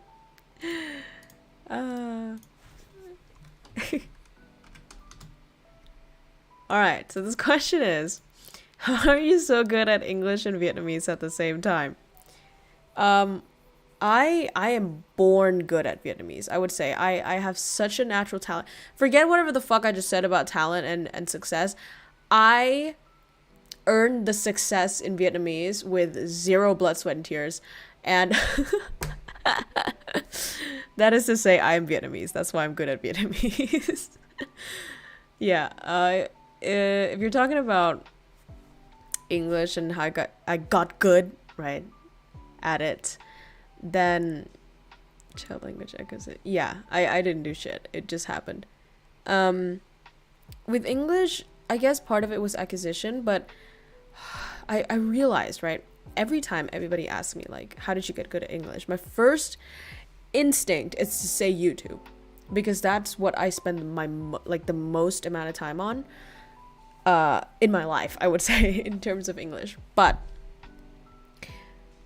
it would be a disservice and it would be unfair for me to say YouTube was the only thing that got me here, because I did start officially learning English from grade 1 at school, and then I also went to extra classes, and I went to 2 types of extra classes. So I went to Language Link and British Council, so they are run by foreigners in Vietnam, and so I had foreigner teachers who focused purely on teaching my English skills, speaking and listening specifically. And then I went to another type of different extra classes that specifically focuses on grammar, and so, you know, writing and reading. And I went to almost every single English competition there was throughout my years in school, and I was just purely English everywhere. So it's like at school it was English, back home I watched YouTube, it was English. So it wasn't accidental that I got to this point. And I wouldn't say that's because I did it all by myself. Obviously, you know, I'm privileged to be in this position, and my parents, you know, invested into my education. But it is also unfair to say that I completely lucked out and didn't do anything to get here. It was just that it just so happened to be that I loved English so much that I acquired it and I worked for it so hard without knowing that I did. Because a lot of the times, like, my mom and then her friends, right, or her coworkers, they would ask me, like, you know, how... Oh, thank you, Sandy Sky... Sandy Skyny... Sandy Skyny! Thank you for following. Please teach me how to say your name. But a lot of people would ask me, like, how do you do it? Like, how do you study so much? And, or like, how did you get such a good grade without studying? I'm like, I don't know. I just did, I guess. Like, throughout, when I was young, I always was so confused. Like, why am I so good at it? Like, I was confused why I was good at it. But now looking back, I realized, you know, language acquisition is a lot about... You said it right the first... What was it? Sandy Skyny? I never heard Skyny before, so I was confused. Was it Sandy Skyny? Yeah, but ooh, let's see the chat a little bit. Children and Japanese. Same question in Japanese. Yeah, I'll get to Japanese. I can pronounce weird Africanese. I'm back from watching you answer my question in the past. I feel really touched and thankful for your tips and advices. If you have any more questions relating to that, Baka, do ask me. I appreciate you working hard for it. I may not be here if not for the English. I know. Like, I'm so grateful that my parents and my sister was the first person who proposed to my parents that they should, send me to extra classes for English. Because she noticed that I listened to Britney Spears songs with her, and I could like perfectly sing in English without understanding a single word. So she was like, this child has talent, please send her to a school, otherwise it's going to be a waste of talent, and then English is going to be, her thing. So thank you, sister. And then thank you for my parents for investing so much in me. So yeah. So I learned when I got older was that I actually studied so much, but it's just that I loved it, and I just enjoyed it so much that I didn't know I was studying. Like the zone. I was in the zone. Okay. All of the time. So I didn't know. Okay. Studying English at first grade, but then I was not very good. Yeah, see, I know a classmate of mine who started studying English since grade 3, okay? So 3 years before me. 3 years. You might think it's like, oh no, not 3 years. Oh yeah, 3 years. And she is way worse than me at English. Like, even to this day. So you might be like, yo, what the fuck happened, right? And that's what I would think too, but again, maybe that comes to immersion, and maybe that comes to a little bit of the obsessiveness. I would say, I easily get obsessed with things, and that ties into Banger, your question about Japanese and how I got somewhat decent at it, is that I am obsessed. If I do something, I'm gonna get obsessed with it. And with Japanese, I dove into the, how like Harley Quinn dove down in Suicide Squad. She dove down to like this pot of like bleach fucking toxic shit. That was me with Japanese and English. So I started doing Japanese during quarantine, I think, and I picked up Naruto again. I got super obsessed with it again, watching it the second time, and I was like, you know what? If there's anything that I would want to do, I want to start learning Japanese. I want to fucking speak Japanese. I'm obsessed with this language. So then I bought all of the textbooks. I forced myself to, I say force, but I really enjoyed it. And maybe that's the point, to enjoy something is to make it easier to do. And I forced myself to do one chapter every single day. And then every waking hour, guys, I'm telling you this. Every waking hour, I was listening to Japanese. Like, I don't give a fuck if I wanted to listen to music, it was Japanese music.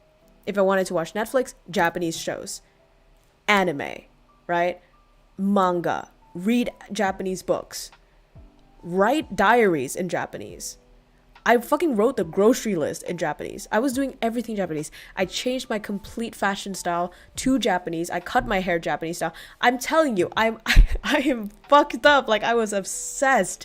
It was not merely that I did some textbooks, exercises, and I got here. I was diving in. I made videos in Japanese. I talked in Japanese.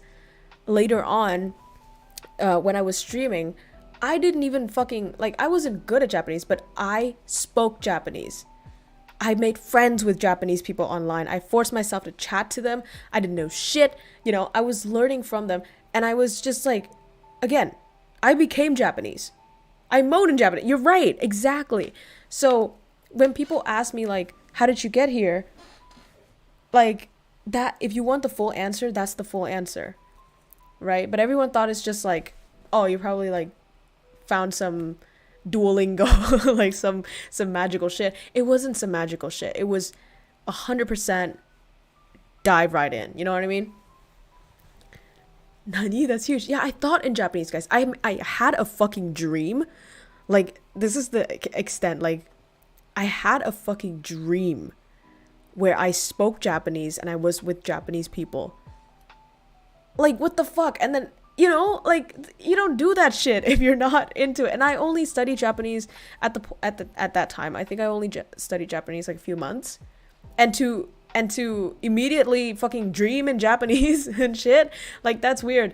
And then I think I sort of I never went into any official classes, right? And then when I went back home, I think I signed up for a Japanese class. And this is what blew me away. And this might sound like a flex, but you know, partially proud, is that there was an entrance exam to basically know which level of Japanese you're at, so that they can put you in the right class, right? So usually you start at Japanese 1, Japanese 2, whatever. And then I did the entrance exam and I got Japanese 8. Like, I didn't fucking take a single goddamn Japanese class, and I jumped up to Japanese 8 first try because I had 1 year self-studying it. And I was like, bitch, this shit slaps. And then I went into the class and I was like, she's smurfing. And then I was top performing in the class and I got A pluses on everything. And the only reason why I didn't score in Japanese 9 above is because that's where the Japanese people are. Like, that's what Japanese people were studying. So, yeah. But my point is, guys, you can do this too if you just fully commit to it. Like, if you just become it. Instead of studying it, become it, guys. Embrace it, embody it, and you're gonna get there. So, yes. I hope that was motivational.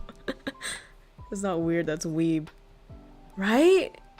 Yeah. Use tears and effort to be fluent at something. Yeah, right? But then again, it's probably not tears though, because I was so into it. I was so obsessed. And maybe that's like the lubricant that was needed. You know how like if you have sex without the lubrication, like it hurts your penis? Like maybe you can still fuck, but it hurts your penis. But I had so much lube, and the lube was the passion for Japanese and English, that I didn't feel a thing. I didn't feel pain at all. I just kept fucking, like, you know? That's the best like image that I get. Straight to the point. Don't just fuck, become the fuck. No, but that's such a good image though. Like, you're gonna remember that, right? The next time somebody asks you about passion, you're gonna think about lubes. You're welcome. Okay, let's go. Next question. All right. Oh. If you turn into an SCP, then what SCP do you want to be? I want to be whichever one that lives with Kai. Oh shit. Okay. All right. Do you have any plans or ideas for an alternative KROWKO outfit? If you want to, what would be the theming of the outfit? I did have a lot of ideas, guys. Right at the beginning, actually, I had an idea for KROWKO Áo Dài, and that's the traditional Vietnamese costume. And I drew up everything. And at the time, I was earning a lot from VTubing. So I had enough money to buy it. But I sort of like put a stop to myself, and I was like, nah, maybe you don't want to spend that much. Because every model is a complete do-over, right? And it's going to cost roughly the same. So maybe I'm going to be down to paying another like $1,000 for it. And I was like, maybe not. And I also had an idea of like doing tech wear, because, well, my original outfit was tech wear, and in real life I wear tech wear. So I was like, okay, maybe I should want a tech wear outfit. And sometimes, you know, I get the feeling now and then that maybe I shouldn't show my titties. You know, like sometimes people don't want to see me with my titties. So it would be good to have those like tech wear outfits to cover everything, so that everybody can sort of have their preferences and I can feel relatable because I wear that in real life. But again, that's more money to spend, and so that's what's stopping me from doing it. Getting wet on command. I just had the wildest dream ever. Goku from Dragon Ball Z. What the fuck? We love the boba. Yeah. Here I thought fursuit was cheaper than a Vtuber model. Apparently fursuits are very expensive. I heard it from a friend, guys. Alright. This one is really easy to answer. Crow, what's your favorite animal and what's your... Okay, this is in Vietnamese, so I'm gonna answer it in Vietnamese. I'm gonna translate later. Crow thích nhất là con chó và Crow ghét nhất là con giun. That's it. My favorite animal is a dog. My least favorite animal is a worm. Which is funny because I'm a crow, but I hate worms. Ooh, this is a really good question. Holy fuck balls. So interesting. I don't know how to answer this, but are there any topics in psychology that the public understands incorrectly? A lot of things are incorrectly assumed about psychology, I would say.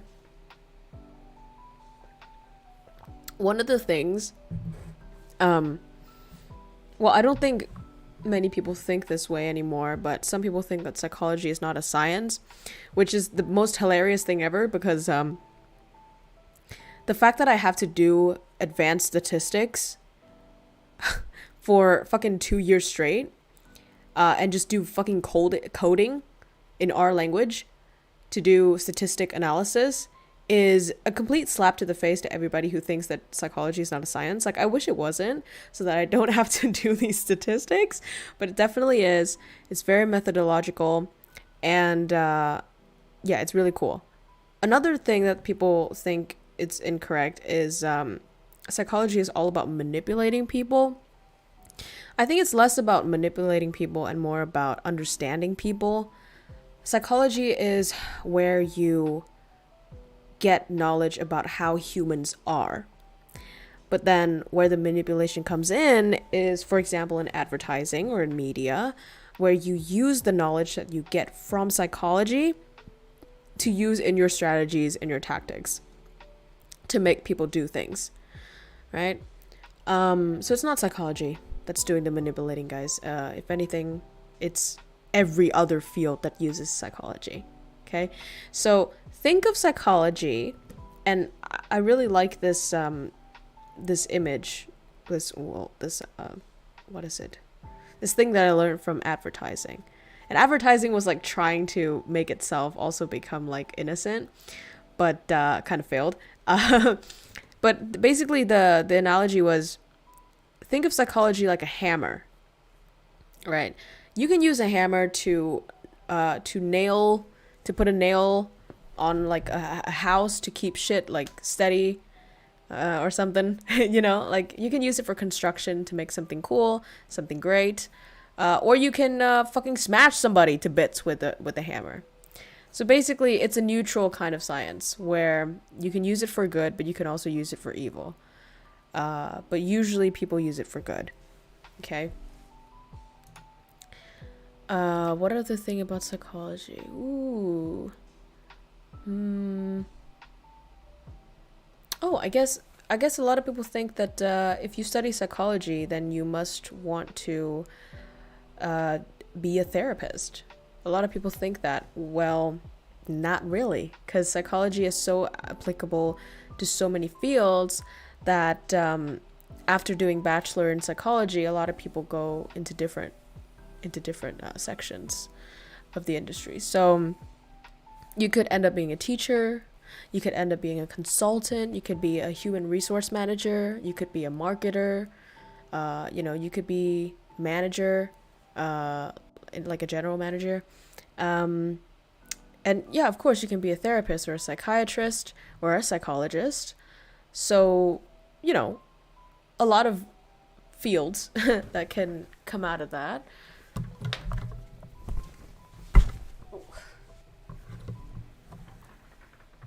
Okay.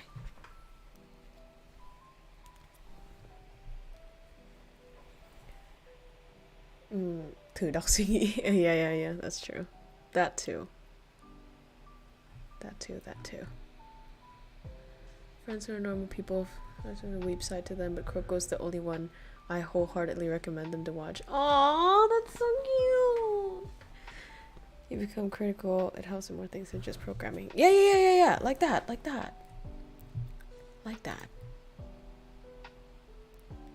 Okay, next question. Okay. How was your day, KROWKO? Was it great or terrible? It would be great if you can share your life at school. Share my life at school? I'm gonna do it to the extent that I'm not gonna get doxxed, but my life at school is going really great. Like amazing. So, let's see. Friends-wise, I'm networking, right? I'm social networking. I'm making friends with every fucking body. Everyone's super friendly and super great. Everyone's interesting in their own way, too. I'm hanging out a lot. I'm also studying a lot. I feel really comfortable now. I recall when I was in university, I was so much more insecure, I would say, and I was not as sort of, confident, but also I was not as strong, I would say. So I felt like I didn't really belong. I wasn't really, like, I was using the school as a destination, as a place, but I didn't really feel like I owned it. You know, I didn't feel like I was living it. I was more like I was wiggling in between the spaces, but I was not in the space itself. I don't know how to say it, but basically now I feel very comfortable in the environment that I am in. I feel like I have more autonomy, walk around with more confidence, of course. I try harder in everything, so that makes me feel really good. Teachers love me, classmates love me, and all my grades have been A pluses, so I don't know. It's just really good right now. Only thing that I'm kind of regretting a little bit is that the course is really short. Actually, it's only a year and a half, so I'm trying my best to make the most out of it. Like, maybe because it's short, I have this sense of urgency where I have to be like, oh, you have to make it count. Like, it's gonna end soon, you have to make it count. So, could be both, I don't know. But currently, it's going amazing. It's having the right amount of order and chaos, right? It's having the right amount of challenge, but also comfort. And I feel great. Basically, con nhận người ta. Nhưng mà Crow không phải lúc nào cũng thế này đâu mọi người. Crow phải cố gắng trở thành thế này á. The reason why Western people think that... Well, okay. How do I say this? Let's say, in the statistics class, I'm not feeling good. Because I'm not good at it, right? And nobody talks in the statistics class anyways. But in general, like, I identified some of the areas where I was bad. For example, I was not proactive, and I said this before on the other stream, but I was not proactive in my socialization. So maybe a lot of people like knew of me from either the content that I make or my fashion style. I was always like, well, I am still always like the spotlight in the class for fashion, and then or like my achievements. So they know of me from my reputation, but I didn't reach out to them, you know? So that was my weak point. So now I'm fixing that, and I'm trying to reach out to people and be the first to make the move. And there's so much, like, you feel so much stronger when you do that. And guys, I can't force this like down your throats enough, but exercising like helped me so much. I liked myself before, but now like I respect myself more. And you know, after you do your exercise, you go to gym, you know that you're a stronger person. And in a way, you can think of yourself as two people. And when you're seeing like the person staring back at you in the mirror as, you know, someone with the muscles, they have discipline, they're strong, they can lift heavy shit, they can do like, you know, painful things, and they can push through it. Like, that's someone to respect, right? And so if you can respect yourself, that's what matters. It's not about what people said, because before this, like, I had people who liked me and who loved me or who respected me a lot, even online or in real life everywhere, but I didn't really feel it, you know? I didn't feel secure in my own body. But now, like after I exercise and I go out, like I could wear anything, and even if right, I have not like developed full abs, right? I still have a little bit of chub during the tummy area. I've gotten slimmed down, like I slimmed down a lot though, but still, even if I'm not perfect, just the fact that I tried and just the fact that I'm sticking to a discipline, it makes me feel so good in my body, guys. And I really, really hope that it could work the same for you guys. Because a lot of us are insecure, right? And there are areas that I am also insecure in, but like, I didn't know how good exercise could be. And frankly, either people exaggerate this effect and people don't believe in it, or not a lot of people talk about this. It's always about like, look in the mirror, tell yourself that you're good and you're worthy and you're beautiful and you're la la la. Like, maybe don't look in the mirror and say it, because you're not going to believe it without proof. You know, you're not a dumb person. You're not going to take things without evidence. You're going to have to show yourself. And, you know, by working out, like by doing shit that's tough, and by taking on challenges and responsibility and overcoming it. You show yourself that. You don't say it to yourself. But yeah. Yes, you fucking do. Yeah. Ai cũng nói thằng này con kia là con nhà người ta không hề nhắc đến nó họ phải cố gắng như nào. Đúng, công nhận chuẩn luôn. 1 hour of public transportation from uni. Now we're whining about the talent gap. Oh, we accept that they're good. Yeah. Love feeling the body pumping. It's good to exercise, right? It's good physically. It's good mentally. It's so good. It's so good. Yeah. And I really hope that everyone can experience it, because it feels really good. Okay, next. You guys are like on fire with these questions. These are some really good questions. Do you ever wish that you were recognized more in your everyday life for the type of stuff you do as a VTuber? I already am, and I already am. Okay, so I actually don't really hide from people that I'm a VTuber, and you know, most of the time if people ask me, I'll say it, and I'll show them the link anyway, and because I'm not ashamed of what I do. I think what we do here on this channel, it's not just merely hollow and empty and superficial. I think, you know, like this video that we're doing right now, right? It's we're tackling some deep topics, we're connecting on a personal level. Like, it is good content, I would say. It is good value. So I'm not ashamed of it. Let's say recognize more. See, I go back and forth on this, right?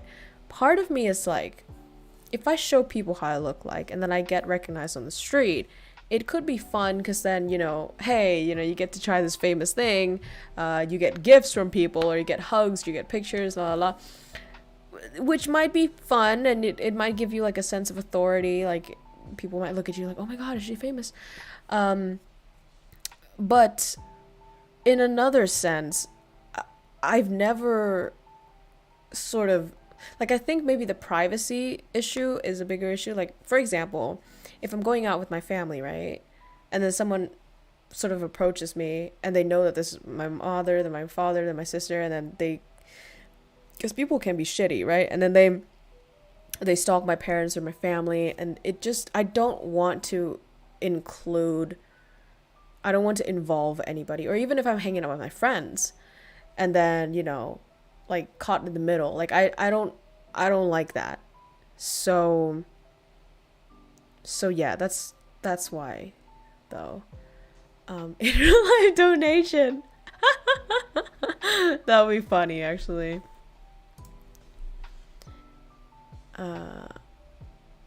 But yeah, I don't know.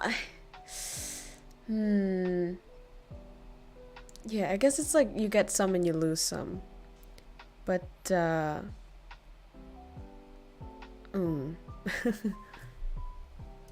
no. Well,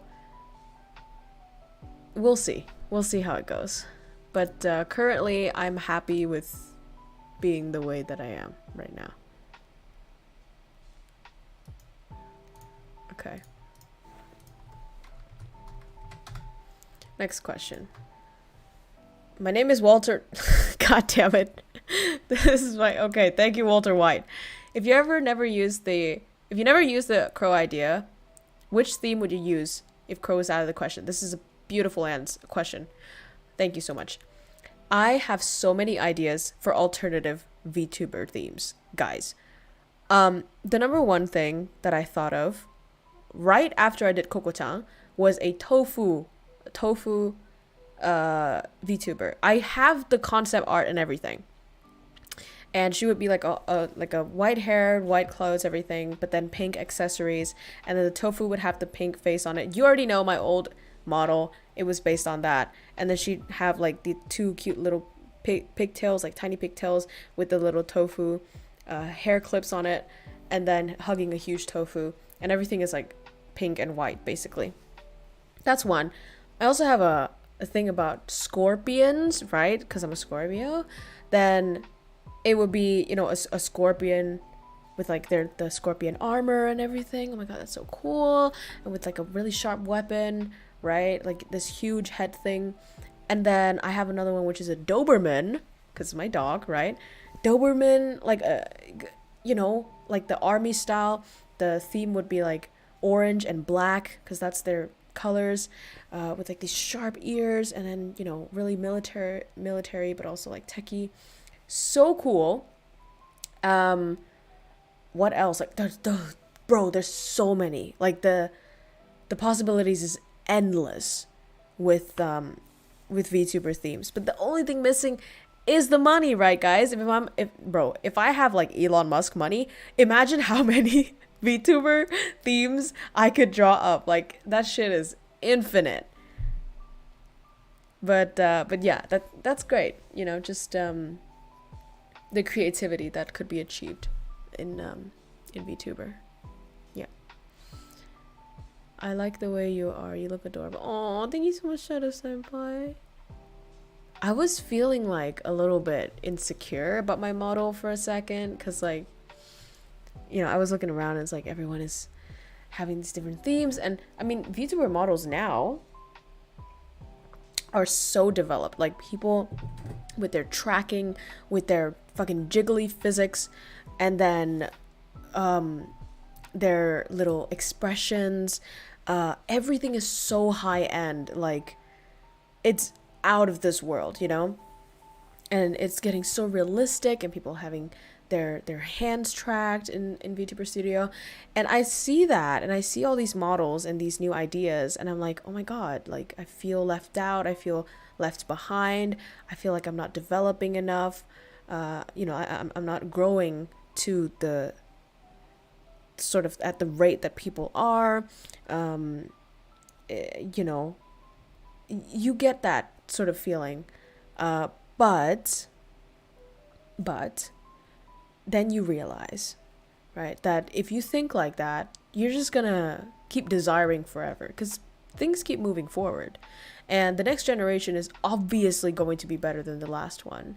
So there's nothing really to think about it. And frankly, if I learned anything from my old VTuber model, when I literally didn't have legs, and I was just this like dog-like crow person hugging a tofu, wearing a hoodie with zero accessories, right? That people don't actually give too much of a shit about your model. Like, yes, if it looks good, great, but it's not the end of the world if you don't have the most high-end, the most like elaborate one out there, because people don't just come for you for the model. You know, maybe they do come for you for the model, but they stay for your personality and your skills and everything. So yeah. When is the last time you were hugged? Yesterday. I hung out with my friend yesterday, and I hugged them before we went back home. 要给维特夫签 model 我谢谢。这个 model 过去搞到诶 model 没你就。No, I'm still looking at Twitch. What do you mean? Okay. Oh my god, somebody asked this question? What? Okay, KROWKO, how long have you learned piano? Because I was amazed by your piano skill. I'm gonna tell you the story of my piano lessons, okay?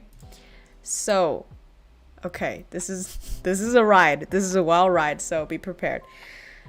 So, when I got to grade 6, so at 12 years old, there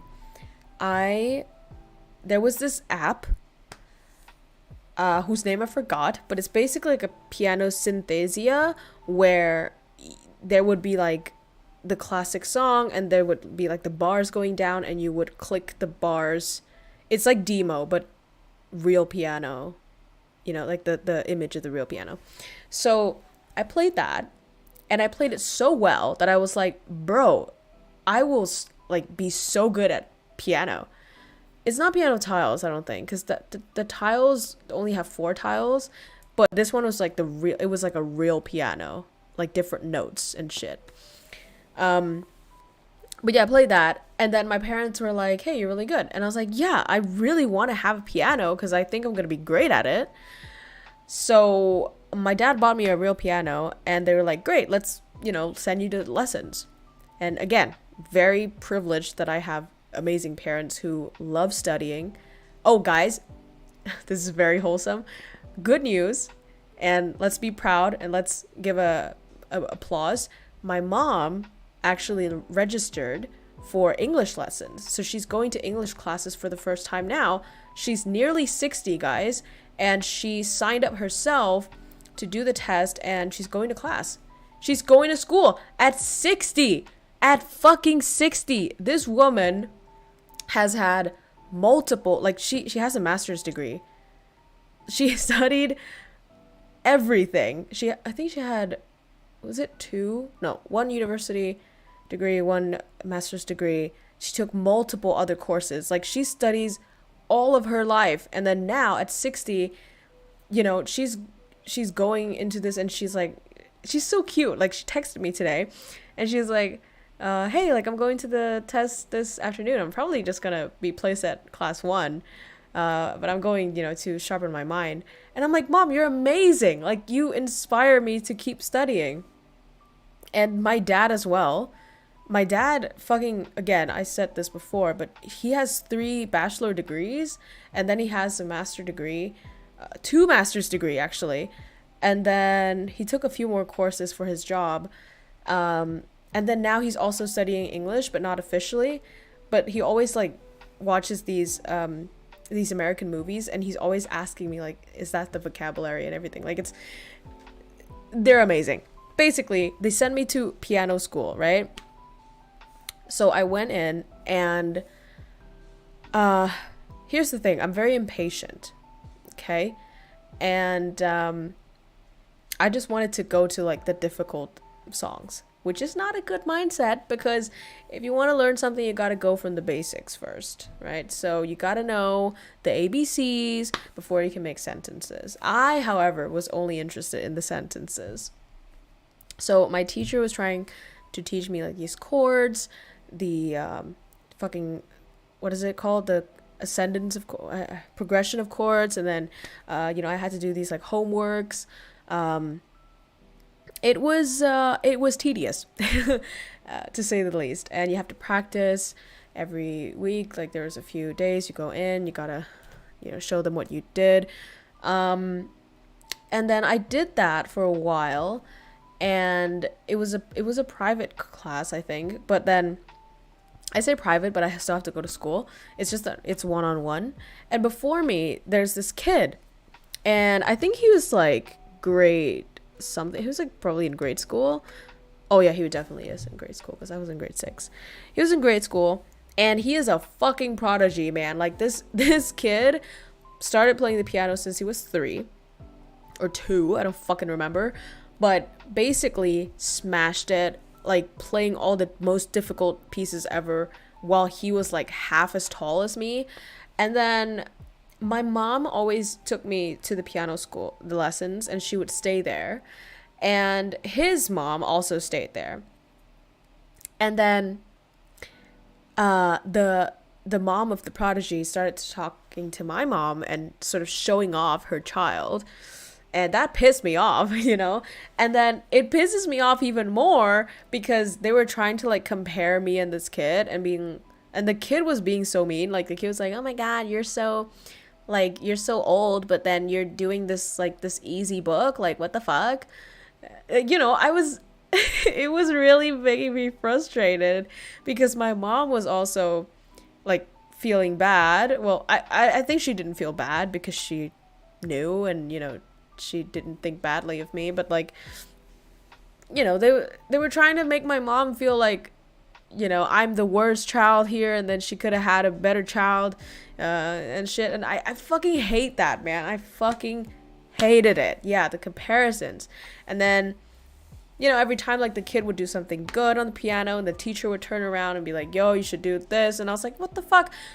I didn't like it, but I kept going. All right, so I was like, man, I still like the piano. Fuck this kid, but maybe I would still go. And then one day, when I was probably almost done with like the term or the semester, my teacher told me, "Okay, great. I think you did this part pretty well. So let's say drop kick his ass." I think he's probably like really good at the piano now. Yeah. Lucky for that kid, his mom, you didn't learn martial arts at that time. No. I say I was angry, but I was angry in the way that I cried. Like I was frustrated, but I didn't do anything about it. I just cried. Like silently in anger tears. And then my teacher said, "It's time for you to do the exam." And I was like, fuck. Maybe it's like, I'll play it in front of her. She's like, "No, you're going to play in front of 200 people and you're going to be wearing a dress because that's piano traditions." And I was like, huh? Really good piano. Let's see if his piano can dodge my bullet. Holy fuck, you guys are violent. So I was like, shit, because at the time, I didn't wear skirts. That was my life policy. You know, I was a tomboy since I was a kid. I didn't want to wear skirts. Ain't no way I'm gonna like go out in front of 200 people, play this shitty song and wear a goddamn dress. Like that's not gonna happen. So I was terrified. But I still didn't quit, guys. I still didn't quit. Okay? I was like, fuck, I'm starting to hate this now. The homeworks are tedious. None of the songs are good. And, you know, I'm getting compared every single week. And I'm going to have to wear a goddamn dress. And I want to see you in a miniskirt. Oh, now I wear miniskirts every single day, bro. I fucking rock that shit to school. But yeah, back to the topic. I still kept going, right? But here's the thing. Around grade 6 is when I started watching Naruto. So I was like obsessed with this anime. And you know how Naruto has like some slapping songs, right? The songs were busting on Naruto. And one of the songs that I really liked was Sadness and Sorrow. Yes, I was an emo child. And I learned how to play Sadness and Sorrow by going on YouTube, Synthesia, and then, you know, copied the moves, the notes. But here's the thing. I was so invested. Again, I'm obsessive, right? I was so obsessed with Naruto. I would spend like night and day to practice Sadness and Sorrow. But I didn't do my music homework. So that was my mistake. I went to class that time and my teacher told me to perform my piece. I performed it. I failed. So she was like, "What the fuck? What did you do? Did you not practice?" And here I was like, okay, it's time to duel. And I was like, I pulled out my golden card and I was like, yes, but I practiced this instead. Watch this. So then I started playing Sadness and Sorrow, and I was so into it, guys. I was passionate. I was pouring my heart and soul into it. I was showing to this teacher that I'm not gonna play these chord progression shit. I'm gonna play the real type of music that touches people, right? That moves people, the complicated ones. Then I missed a note. I missed a note, and then I flubbed up the rest of the song. And then my teacher, as if she was pushing up her glasses with her middle finger, and her glasses turned white and had like that little shine in anime that goes shing. And she said, that was a G, not an A. And I was like, huh? Masaka? Nani? And I was like, do you watch Naruto too? And she was like, no, but I know how to play the piano. Mic drop. Nuclear decimated. I was burned to my very cell. I was completely like fucking like I was invisible at that point. I was invisible. I was made to be extinct, really. I was destroyed completely, and I was never gonna recover from that, guys. And she said, if you want to play the piano, then you better practice your homework and not do shit like this. And I was destroyed. I was heartbroken. I was defeated. All right. And that was it for me, guys. That was it. And I swore that I was not going to follow the traditional ways of piano, that I would only learn the pieces that I liked, and I was gonna rub it in the face of this teacher that I'm gonna be better at piano without needing her classes. And now here I am 10 years later, and I'm shit at piano. Fuck you, teacher. Yeah, but now the only thing I can do is play the backup. So like the backing track, very simple melody. I don't know any of the notes, you know, like I guess I know the notes and the progression basically, but I can't really like play by ear, or actually I can play by ear, guys. Pretty weird, but it was just one note. Yeah, it was just one note. But you know what that meant, though? It meant that even though I spent all of my nights and days and poured all my heart, my passion and soul into that piece, I still failed. And I was like, I was proven wrong, you know? I was proven wrong that, like, this is the way to go. You know? That, like, this is, like, I could be better than this. But I wasn't. I was humbled, really. If I could do it again now, obviously there would be no issue with that. I would understand completely. I'd be like, you know, I would do the homework really if I did it now. But back then, you know, my ego was gigantic, and I was a little kid. I was impatient, and you know, getting compared every single week. I tried to prove myself, and it's like an anime plot really. And I got completely decimated. The teacher. No. Bitch, be humble. Yeah. Heard the wrong note. Put her glasses. Smirk. Get fucked. Exactly. Exactly. You pulled the Uno reverse card, but your teacher having Zodia. Truly. Truly. Yeah. So that's what happened. Thành Vtuber chơi piano cho 18.000 con quạ con. Yeah, I mean, yeah, I guess so. So that was the answer to the question. Oh my god, that was one question. Holy shit. Okay. Next question. Dear KROWKO, every time I look to the sky, I think about space and stuff, and how big it is, and how small I am, and then realize everything I do doesn't matter on the grand scheme of the universe, then I lose interest on doing anything because it doesn't look like it matters anymore. How do I stop it? Okay. So, fucking hell. This problem, I think, struck me the most around when I was 16. Around those, like, I'm 16, this is deep sort of shit. I was so overwhelmed, guys, by the fact that the shit that I do in this life is probably not going to amount to anything. Because, like, the possibility, like, the percentage, right, of you doing something like Marie Curie's level or like Einstein level is pretty fucking minuscule.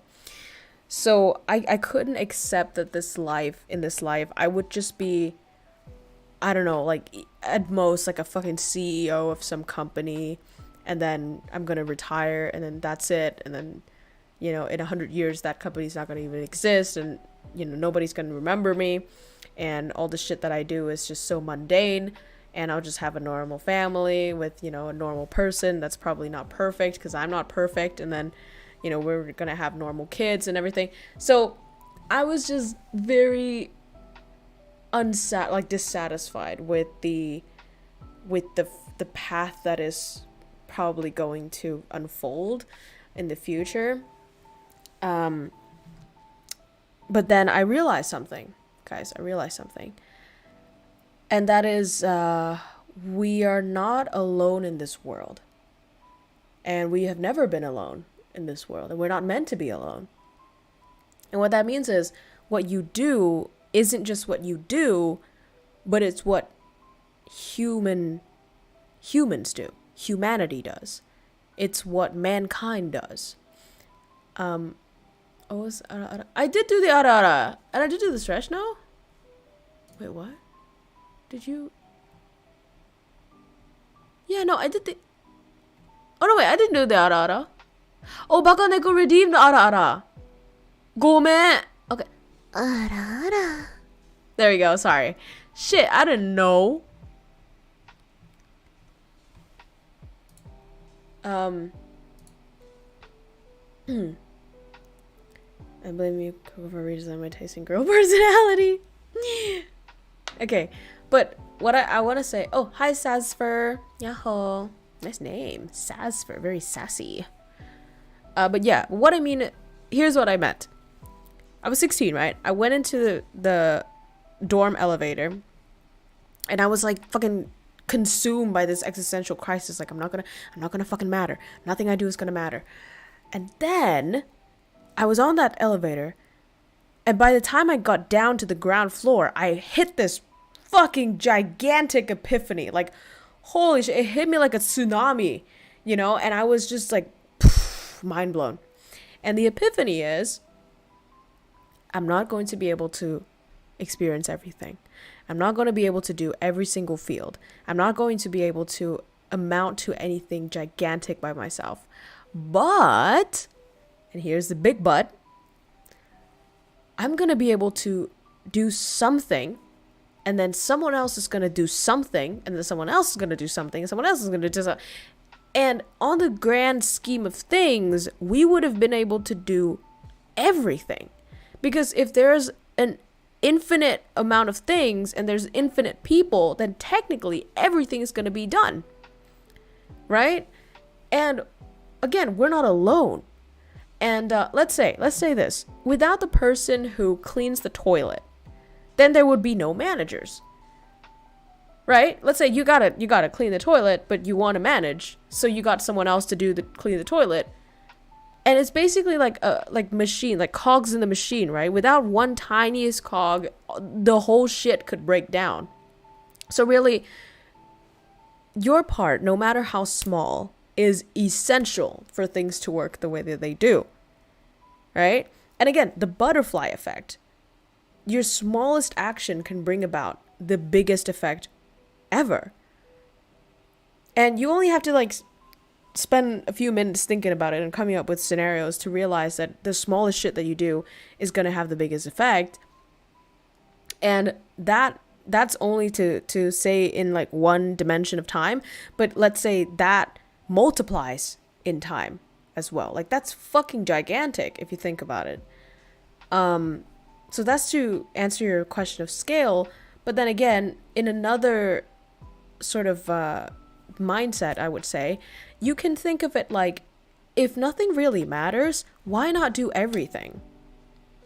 You know what I mean? As in, if you're gonna be forgotten in 100 years, then why not try your best and do your best and, you know, dream your biggest? And here's why not to do the opposite. We can also tie that back to biology, right? So evolution-wise, we have this thing in our system that makes us feel good when we are achieving something that is high on the hierarchy of needs or of motivations. What do I mean by that? I mean, the reason why you feel good after you work out, or you feel good after you did a really good presentation at school, or you feel good after you study, or anything, is because there is a system inside your body that decides that, hey, this person's doing good, let's reward them with feeling good, right? And what is doing good? Well, doing good is generally doing something that is going to benefit yourself or others or your future self. And that's it. So, you know, so you, or something moral, I would say. So whenever your body detects that you're doing that, you're going to have this hit of dopamine and you're going to feel great about yourself. You're going to feel more confident, leading you to do more good stuff. And it just becomes a recursive process, right? So then if you were to say, hey, if life doesn't fucking matter, why not feel good doing it? Because we're living it anyway, right? Okay, okay.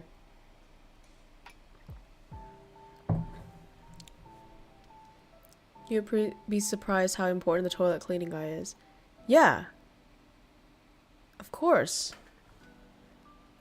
But you know, I'm using the toilet guy example because a lot of people, you know, would think that it's like a replaceable sort of task that doesn't really matter, but it really does. And any task does. So yeah, that's sort of my point. And it's sort of like this. I'm trying to sort of formulate it in the way that's the most holistic. But yeah, basically, if you can say that it's not predetermined for you to have any kind of path or do any kind of thing, and you're the one who decide what to do and how it's going to be, and you know nothing's going to matter anyway, then why not pick the road that makes you feel good and makes other people feel good as well? You know what I mean? If life is meaningless, then you have to be the one that makes it meaningful. Yeah, in a way, that's probably the most rebellious thing that you can do, is to enjoy life. Because if you think about it, it's so easy to feel shitty at life. In fact, it's probably the basis of life. Right? That's what they say in Buddhism as well. It's that đời là bể khổ, đúng không? Like life is suffering. That's the basic truth wherever you look at it. You might be like, oh, well, there's love. You know, you feel great in love. Yeah, but if you break up or if you cheat or whatever, that feels horrible. It's always like a flip of the coin, and pleasure becomes pain and vice versa. So you can't really escape suffering, really. So the most fuck you, like the biggest fuck you to that, and the biggest, like the most rebellious thing you can do is live good and feel great in that life. Because, you know, if we're talking about like anime protagonists, hero stories and shit, there is no reason for you to do good shit. Really. Like, as in, not that there isn't a reason, I take that back. There isn't anybody obliging you to do good things. There's nobody pushing you to be good, to do good, right? In a sense, even if you don't do it, like, what? You know, you're gonna suffer more. You're already suffering. But you do it because it's right. You do it because you want to do it. And not because someone's pushing you to do it. I think that's the bravest thing and the most rebellious thing that you can do. Oh, somebody. Hello, Wang. Wang, I guess. Đủ một ca thì nên là đặt bất kỳ thứ gì để con quạ. Oh, tùy mọi người nha, muốn làm gì cũng được.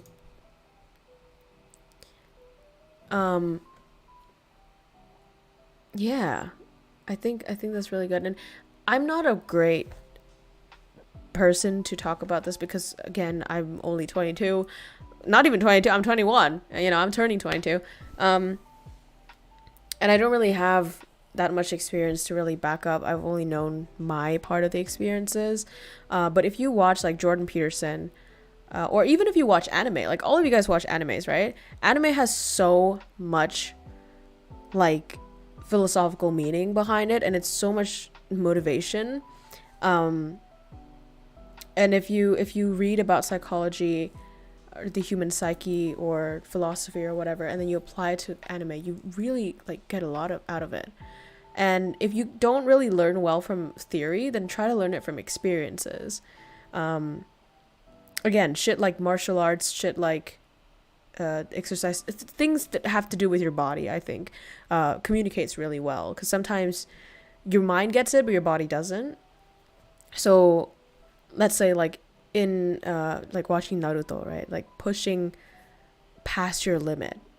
And that really is a philosophical lesson because that's what you are. Like that's what you do. You evolve and you sort of molt, right? And you become a bigger, better, stronger person than before. And it's the same thing with exercise if you think about it. It's the same principle, guys. You break your muscles so that they get stronger the next time. And it's the same thing with martial arts. It's like my sensei or my teacher always says, if you can only do 10 punches, do 11. And by that he means push yourself beyond your boundaries. Like that last punch, maybe you won't like do it as good, but it's important that you do it anyway to prove to yourself that, hey, I can actually do this. Like I'm actually better than I thought. And that gives you such a big boost, and you know, it snowballs. And you just keep upgrading and improving, becoming better. And you're unstoppable. It's so good. Nên về khổ đôi khi thấy cô nói đó xúc phạm công sự của mình. Không phải là như vậy đâu. Đời là về khổ không phải là một câu than phiền ấy, mà là một câu nhận xét chung về cuộc sống thôi. Và em nghĩ cái đấy nó rất là đúng. Tại vì ngay cả có những cái lúc hạnh phúc thì khi cái hạnh phúc đấy hết thì cũng chuyển thành khổ, đúng không? Ví dụ như kiểu có người yêu, ok, hay quá, vui quá, nhưng mà chia tay người yêu thì buồn. Hoặc có bố mẹ kiểu hay quá, vui quá, bố mẹ chết thì buồn. Kiểu ý là sự buồn và sự đau khổ khắp mọi nơi. Nhưng mà thế không có nghĩa là mình lăn lộn trong cái khổ đấy, đúng không? Mà mình vẫn sống tốt và làm những điều tốt và gọi là đấy nhỉ? Em giải thích cho tiếng Anh rồi, không biết anh Tiện Phong có nghe không? Nhưng mà cái việc mà mình chấp nhận là đời bể khổ không có nghĩa là mình đang than phiền hay là cái gì cả. Cả não và người đều bỏ trong nhà đi, cảm giác không có tí sức sống nào. Okay, simplest thing, guys. Simplest thing to do. Like, pick up, like, just buy some dumbbells. And I know this sounds very, like, condescending, or it sounds like it's like I'm simplifying your issues, and I don't want to, you know, like, I totally understand, like, people have deep issues, and, you know, they're in a rut or something. But I'm just saying, if there's anything that you can try to sort of like chip out this sort of this big block of like this big rock that is blocking you from the exit, then why not do it? You know what I mean? Yeah, I'm not devaluing your experiences, of course. nhiều người đang hiểu sai. Okay. Growing up with Naruto, I tried my life with him, found around put myself, be my own Hokage. Yeah, like anime is so fucking good at delivering messages. I agree, but if it's easier said for some people, so I wonder what's up with that. I guess people get tunnel vision, need someone to bounce off. In which way? You're referring to delaying gratification? No. Yeah, she doesn't mean, sometimes the most complicated situation requires the most simple. Yeah, for sure. And I think, well, I don't know how you guys felt, but I fell into this trap where I would put intellectual, and I say this in quotes because I'll get to it, but I basically put quote unquote intellectual talent or capability above physical.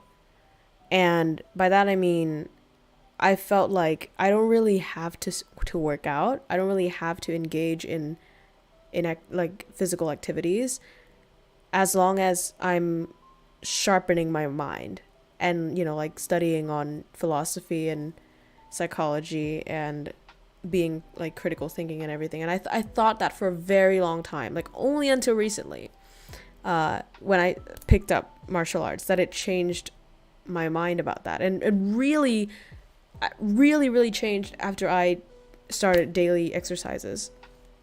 And that is because I realized that the science thing, it's only a recent sort of discovery, but way before that we were existing with our bodies, right? So it's way more ancient and it's way more deeply ingrained. It's way more powerful than we think it is. So, we would think that we have complete control over our bodies, and so it will do whatever we say it will, and as long as we have intellectual capacity, that we don't really need to care about our bodies. But man, was that wrong, because your body has influence over you in ways that you don't realize. It's different with like your mind. Like if you worry, it, or if you feel sad, it. But if your body is releasing hormones to you or like giving you some neurotransmitters, you don't necessarily see it, right? And it takes a lot of attention to really notice it. And so the effect of your body on you is massive. And also through the training of your body, you can also train your mind. So when you're doing exercises, again, break out of your comfort zone, prove to yourself that you're stronger. And biologically, like it pumps you up, man, and it makes you more confident. Everything. Body shuts down when it needs to shut down. Yeah, for sure. Man, I had that happen to me so many times. Yet I'm still streaming and it's past midnight.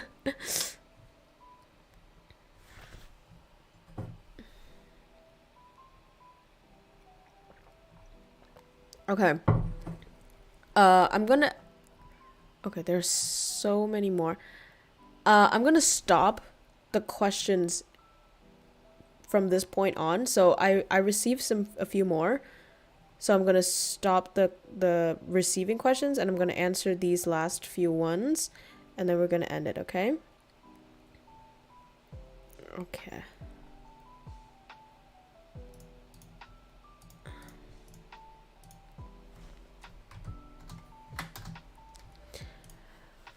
Chị đã qua Nhật chưa? Chị qua rồi, nhưng mà mới chỉ qua để du lịch thôi. Cảm nhận của chị thế nào về cuộc sống của người Nhật so với người Việt Nam? Chị không thực sự biết về cuộc sống của người Nhật, tại vì chị không phải người Nhật và chị cũng không sống ở Nhật. Nhưng mà so với người Việt Nam xem nào. Những cái mà chị thích ở Nhật hơn so với Việt Nam đấy là chắc là lễ phép hả? Lễ phép này, lòng tự trọng này. chăm chỉ, kiểu như vậy. Chị thích mấy cái đấy. Còn nếu như bảo kiểu thích gì của nước Nhật hơn thì trời ơi thích nhiều lắm. Thích rất là nhiều thứ. Nhưng mà thế cũng không có nghĩa là Việt Nam kém Nhật hay gì. Chị cũng không bảo như vậy. Nhưng mà vì mình chưa sống ở đó nên thực ra chị cũng không dám kiểu tự tin trả lời câu này. Tại vì chị chưa thực sự sống ở đó nên là chị chưa biết. Nhưng mà nếu như mà được thì cũng khá là muốn thử. Okay, as a living being and as a person, have you ever had an existential crisis? I literally just answered this. Yes, I have. Do you agree with accepting life and death have no ultimate answer and all you need to do is set many goals at the moment? Have ever with that? Yes, I think I had a thing about this. So existential crisis, as I said before, I had that one experience. I also had another experience recently. Like I think 1 year ago or 2 years ago, I was laying in bed, right? And I suddenly have a realization that I didn't ask to be here. You know what I mean? Like I heard those jokes years ago. I heard the jokes about I didn't ask to be born, huh? But I didn't feel it, you know? It didn't hit me fully until it did that day in bed. And I just realized I didn't ask to be born. And yet now I'm cursed to live life and to suffer through all the things that I have to suffer and to die. Like, what the fuck? You know what I mean? So that was also an existential crisis. Another one, it was more like an ego death than an existential crisis. But I realized that, frankly, I didn't decide shit. I didn't decide who I was going to become today. And then I didn't decide. Because, okay, if you think about it, really, really think about it, right? Did you really decide to do the things that you did? Or were you predisposed to select those choices because something else happened in the past? Let me give you an example. For example, my parents studied a lot, right? I might think that I'm choosing to study a lot and to be hardworking, but it's probably just because I grew up seeing them and, it was ingrained into my mind that that's how a person should be, and that's why I'm doing it. Even though it seems that I'm making up the goals and I'm doing the studying, was I really the one who chose to be studious? Right? So, it gets you to think about it. But, yeah, I have had a lot of existential crises. Okay. Would you like to share some fun facts about pets that you loved or something shocked to find out? Okay. Yes. About pets. Here's something interesting. I have never told my mom that I wanted to die until I had a dog. That sounds like a good clickbait. Let me explain. So, Gary, who is my Doberman, she was my first true dog. And by that I mean I bought her with my own money that I made. I took care of her 100%. And I'm paying for everything that, that relates to her. Like her food, her bills, everything. So she was truly like my first pet responsibility. And I didn't only feed her and, like the basic shit. I was training her completely by myself, from start to finish. And Doberman is both an easy and a hard dog. They're easy because they're very, very, they're very smart. And they're very keen to please their owner. They're amazing, amazing loyal dogs. Like, fuck, I love that dog to death, really. But they're hard because they're physically big. And because they're smart, they can sometimes be smarter than you. And if you're not really strict, they can find the loophole. So, you know, like it might be, maybe it's like easier to train a slightly dumber and smaller dog because you can control it better. But with Gary, she was really big and she was smart, and sometimes she was very naughty. And I was not prepared for that. Like I in a sense I was, because I have such a huge love for this thing that I would do anything to give her the best life ever. And so when I had Gary, I paid a very high price for her because I wanted to get like a properly bred dog from a good reputation source. And then I bought her all of the best equipments and things and all the best food and everything. And then effort wise, I literally spent, I think I was like 2 months every single day. And I'm stressing this, every single day, every waking hour, I was listening and I was watching dog training videos to try to like know what to do. Like I was so serious about this shit. And before that 2 months, I spent 2 years thinking about this, like getting this dog, right? So everything so well prepared. And I thought nothing could fucking faze me now. And yet it did. It was brutal because I understand maybe it was brutal because I have such high standards. I wanted her to be well behaved and I wanted to be the best owner ever. And it's easy to like give in to your emotions, right? Because puppies are very hard to, puppy blues. I had the worst fucking puppy blues, man. Like it was 3 months of no sleep, like fucking 0 sleep, guys. Insane. Because why? It would be easy if I would just let her sleep with me, but I wanted to crate train her. And crate training means you're gonna put this dog in a crate somewhere in the house away from you, so that, or even in the room. I put her in my room because I didn't want to affect my parents. They fucking hated the sound. I already promised them that this dog will be my sole responsibility and I will not affect anybody. So I had to keep that promise, right? So she was just crying all night. Like she will not fucking stop. And every time she was awake, it was a risk because she would pee and poop everywhere. And it was like if I was home alone and I wasn't affecting anybody, that would make it way better. But I was with the family. And, you know, of course I picked up all the poop and all the piss, but people wouldn't be happy if there was like piss and poop.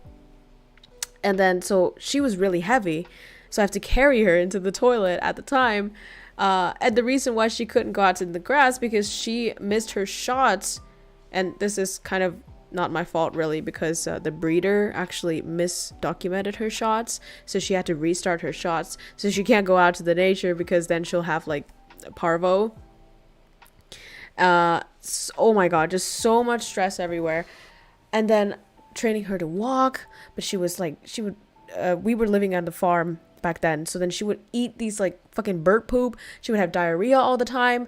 Oh my god. And then I would train her from morning to night, 0 breaks, man. Like 0 breaks for me. There was break for her because, you know, she would sleep a lot because she was a puppy, but every time she woke up she needed to be trained again. And then the only time that I could stream or I could study, I could do my shit, was when she was sleeping. So then I get no sleep. And then, you know, it was so much stress. And then she got sick as well. Oh my god. None of the food like combinations worked. And then it was so fucking stressful that I cried almost every day. It was terrifying. So then one day, I think I really like had enough. Like I look at this dog and I'm like, either you die or I die. Like there's no way out of this. It was that bad. And like now, thinking back now, I'm like, holy fuck. Thank God I got over that and didn't like give up, because she's the most precious dog now. Like all it took was time and patience and, well, of course, a lot of effort. But, you know, yeah, I looked at the dog and I was just like, who made you cry? Gary did. It's paid off in a million folds. Like I would probably do that all all over again, because now I know that it's possible. But she is the best fucking dog like anybody could ever have. And I completely understand, like, a good part of that was because I tried so hard. And also another part was that she is such a good dog. Like, yeah, so she did that too. And then, what did Gary make you? I was literally talking this entire time. Did you guys not listen? Bruh. But then, like, one day I was at my breaking point and I would cry so much, and my mom would just tell me, like, you gotta relax, like, you know. And then I told her, like, straight to her face, I was like, Mom, I want to die. And I have never told her that in my 20 years of existence. And I have been sad before. Like, I lived alone here in Australia. I faced some serious shit. And, you know, I was depressed for a while. I was anxious for a while. I never ever said anything like that to her. The only thing that broke me was a dog. Because why? Because I love this thing to death. Like, I love it so goddamn much that seeing myself not being able to care for it, like, well, not care for it, but, you know, just not sort of making it the best that it could be, I guess, and just seeing myself break down like that, like, it fucking crushed me, man. Yeah, but then it got better, and then it got even better, and then it got even better, and now she is the best angel in my life. Like, she's everything I love. Yeah. So, that's the thing. Doggy VTuber, shut the fuck up. Okay, next question. This is a long one. Oh my god. I love these though, so you guys are connecting with me. Pouring your heart and soul out for me. Okay. Ooh. Okay, Baka again.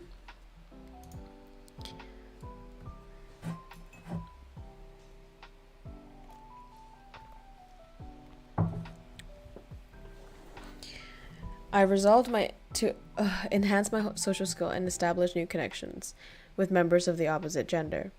I must confess, there are moments where I struggle to find purpose or motivation in pursuing this goal. It could be that I'm afraid of talking to strangers or simply feeling too lethargic to engage. The importance, I find myself unable to take the necessary steps. Aware I need to lose weight, however I find succumbing to procrastination, deferring this task to an unspecified tomorrow. I love your English, by the way, it's so good. The notion of embarking on a weight loss journey overwhelms and daunting. I'm unsure how to motivate myself. These are very valid questions. Guys, spam valid in the chat. Valid, valid, valid. Great questions. The first one, I would say, well, okay. Wait, it was ChatGPT? Bro, it's so good though. Okay. I'm going to say this for all types of goals that you might have. I'm not sure if it's going to resonate with you, but it sure did resonate with me.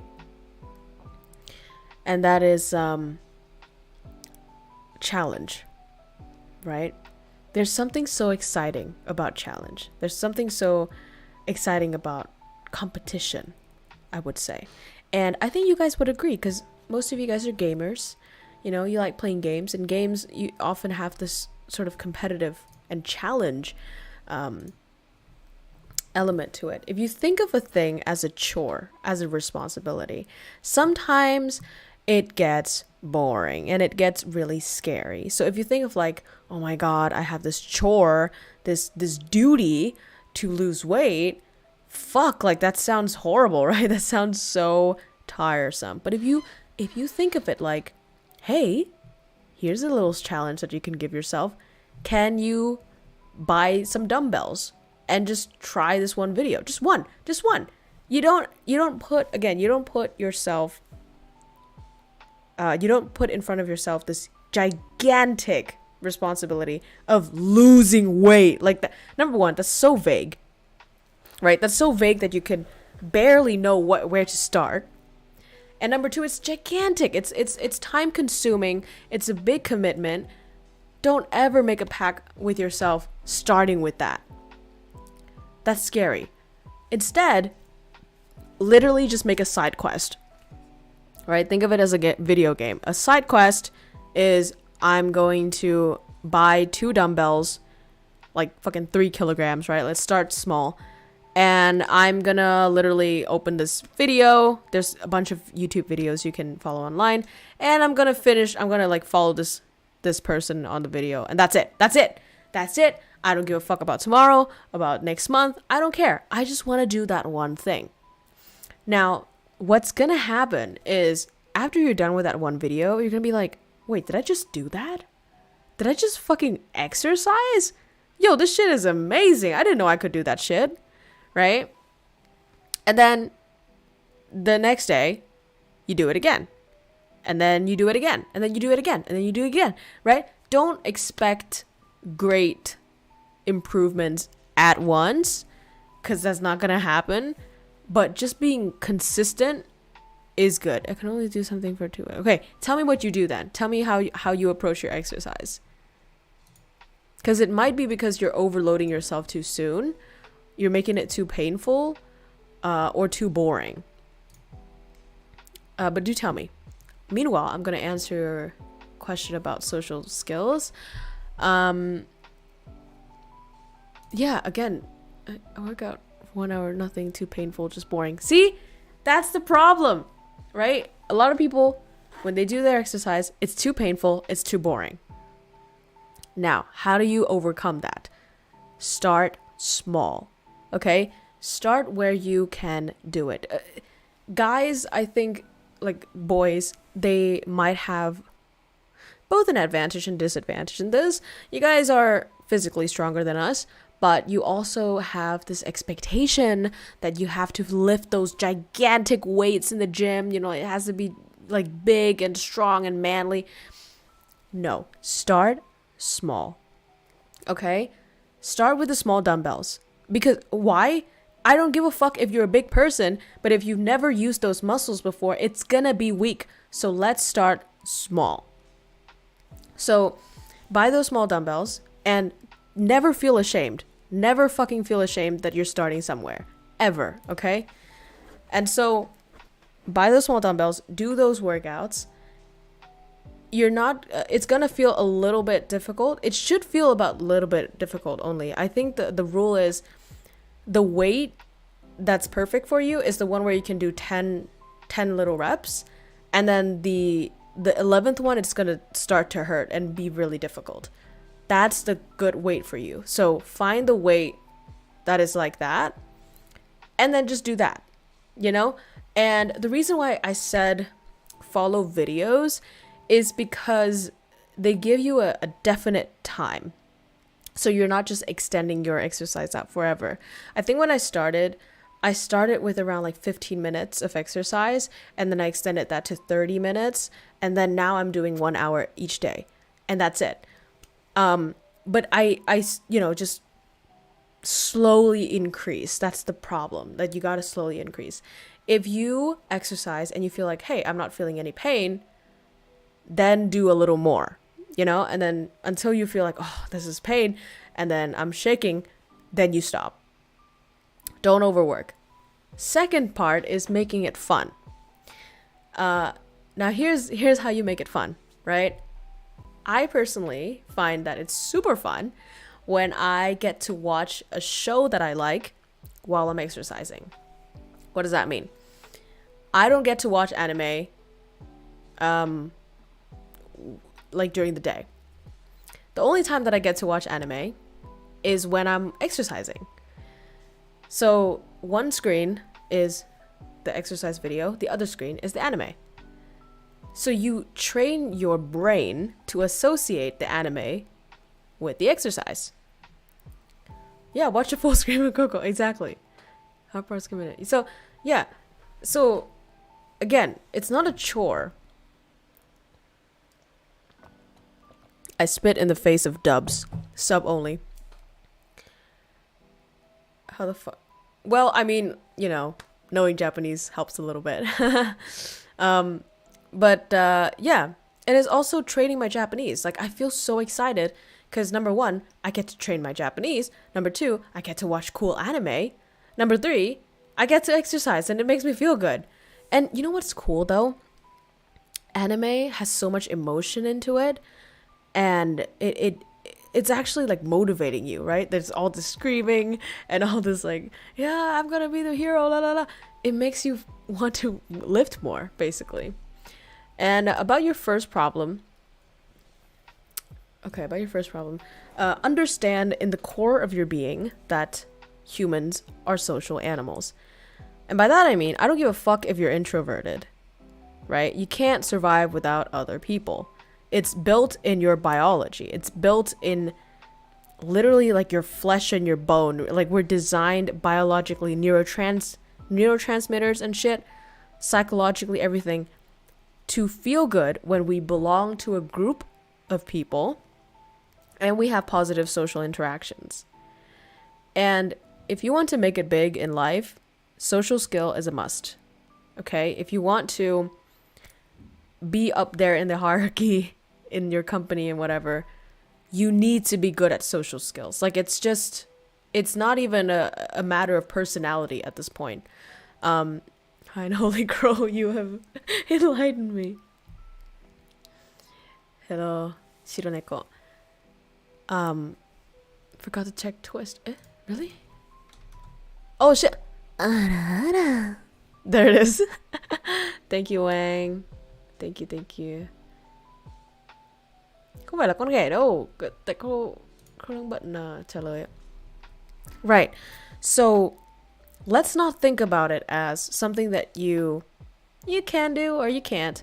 Let's think about it as you're gonna have to do this if you want to lead a good life, you know what I mean? And you're gonna have to do it now or later. If you do it later, you're gonna suffer from the consequences, right? You're gonna be shit at socializing, and people are gonna either hate you or they're not gonna promote you and shit like that. But then also think of it in a positive way and be like, hey, this is another challenge for me to do. Like, I'm really shy when it comes to making the first move. I was really shy, okay? What that means is I will look at this person and, oh my God, they're so interesting. I want to talk to them. But I'm scared. Like, what if they judge me? What if I fail? What if it's awkward? So many thoughts that go into your brains when that happens. Exactly, Turtle. They're shy as fuck too. Everybody is shy. The motivation to be social, my motivation to be social is to test myself, is to challenge myself. And frankly, just fucking do it. Like, I hate how Nike is so precise with their logo and their slogan, but the only fucking way that you're gonna get out of it is by doing it. And the best challenge to give to yourself is to prove to yourself that you're more than you are. That's the most powerful thing you can do. You're not the shy person, okay? You're not gonna stay a shy person forever.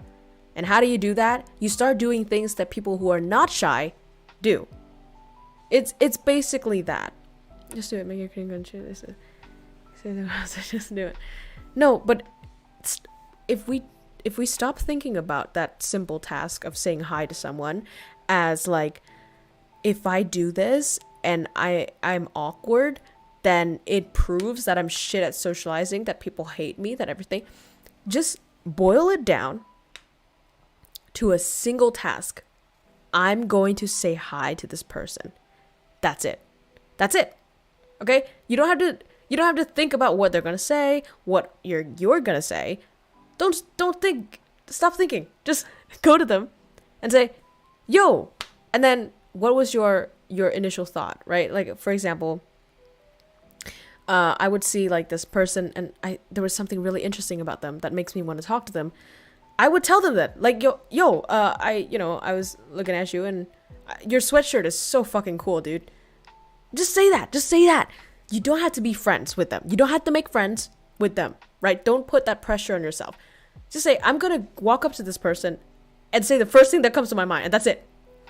Okay? Where can I find someone other gender to talk to? Your school usually has that. Usually your classroom has that. If not, you can go to clubs or even like Discord groups. Like I joined gaming Discord groups, and then I found people there, and I just talked to them. And you're not gonna fit in at first, guys. Like don't expect yourself to shine and be the life of the party wherever you go. Especially when a group is already established, you're gonna feel a little bit awkward at first, and you're gonna have to fight for your position in it. But if you're consistent enough and you're nice enough to people, and you're like confident enough, or you do enough confident things, that's more likely, then you're gonna fit in. You're gonna slide in there, and you're gonna become part of that group. Schools, any place people spend time. Yeah. Talking in person. Well, what I did was I talked to people on Discord online, and then because they're in my school, so then I would get close to them, and I would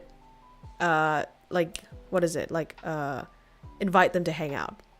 Yeah, slide in the DMs, bro. Invite people to hang out. It doesn't have to be like a romantic shit, right? You just say to them, yo, do you want to grab boba? Or, hey, like, are you free this fucking afternoon or whatever? Or, hey, want to go to this place? Like, be specific. And I know it's going to be a bit weird, and you're not going to get used to it. I was not used to it at first, because I never fucking invited people. I was always the one who was invited, and I never approached anybody. And I suck at planning dates and shit. Like, by date I mean friend date, right? Not romantic dates. But if you just do it, you're gonna get good at it. You know what I mean? Yeah, right, Turtle? So I would literally do this. Like, I would go into a group, right? And then there's people talking. And then I would text shit like, yo, I'm gonna give a free boba drink to anybody. And then they're gonna be like, yo, what the fuck? Yeah, I want a free drink. And then you just say, yeah, okay, then just meet me after school. And then that's it. It's so simple. It's so simple, guys. It's insanely simple. You just have to go, like, get across that barrier, and you just gotta start doing things that you don't think you would do. And then, or, you would say like, oh my god, so hungry. And then someone else is like, yeah, I'm hungry too. And you just literally say, want to grab something to eat? And just go. That's it. And I know I'm making it sound very simple, but it is. Like, trust me, it is. And you got to do it. And sometimes people are going to, people are not going to go, or people are going to be busy. And that's part of what it is. Like, it's normal, The point is, you prove to yourself that you can do it. It's not the outcome, right? It's not the outcome of like actually scoring a hangout or whatever.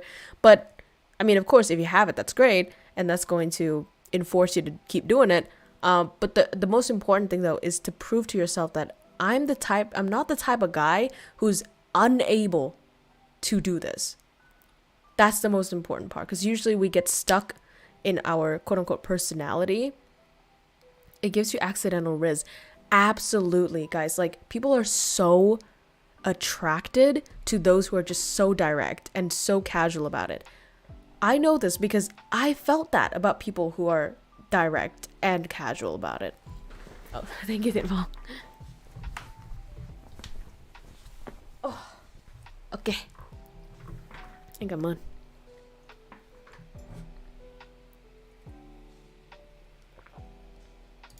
So I need you to peel it off of your brain that you're the type of guy who is shy and shit. You're not the type of anything. Okay, think of yourself as Ditto from Pokemon. You can be anything. And like literally, because what you are is what you do. Right? It's not what you think. You're not what you think. Even though they say they think, therefore I am. I think, therefore I am. That's not what the sentence actually mean. I think, therefore I am is a philosophical logic that says the fact that you have thoughts sort of proves your existence as a being. So who you are is what you do. Okay? So it doesn't matter if you feel so shy and so anxious inside when you invite them out. The only thing that matters is that you invited them out. Trust me. Okay? Cool.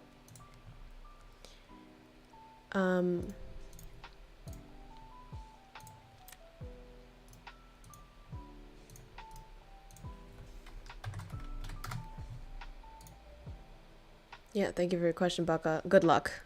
You can do this. Easy mode. Let's go. Hello, Crows. There, by any chance you want to try games? You actually... Huh? I want to play one by future streams. If I have infinite money, I would buy every single game and try it out. But I don't. So, I usually look for, like, special offers. Because they're...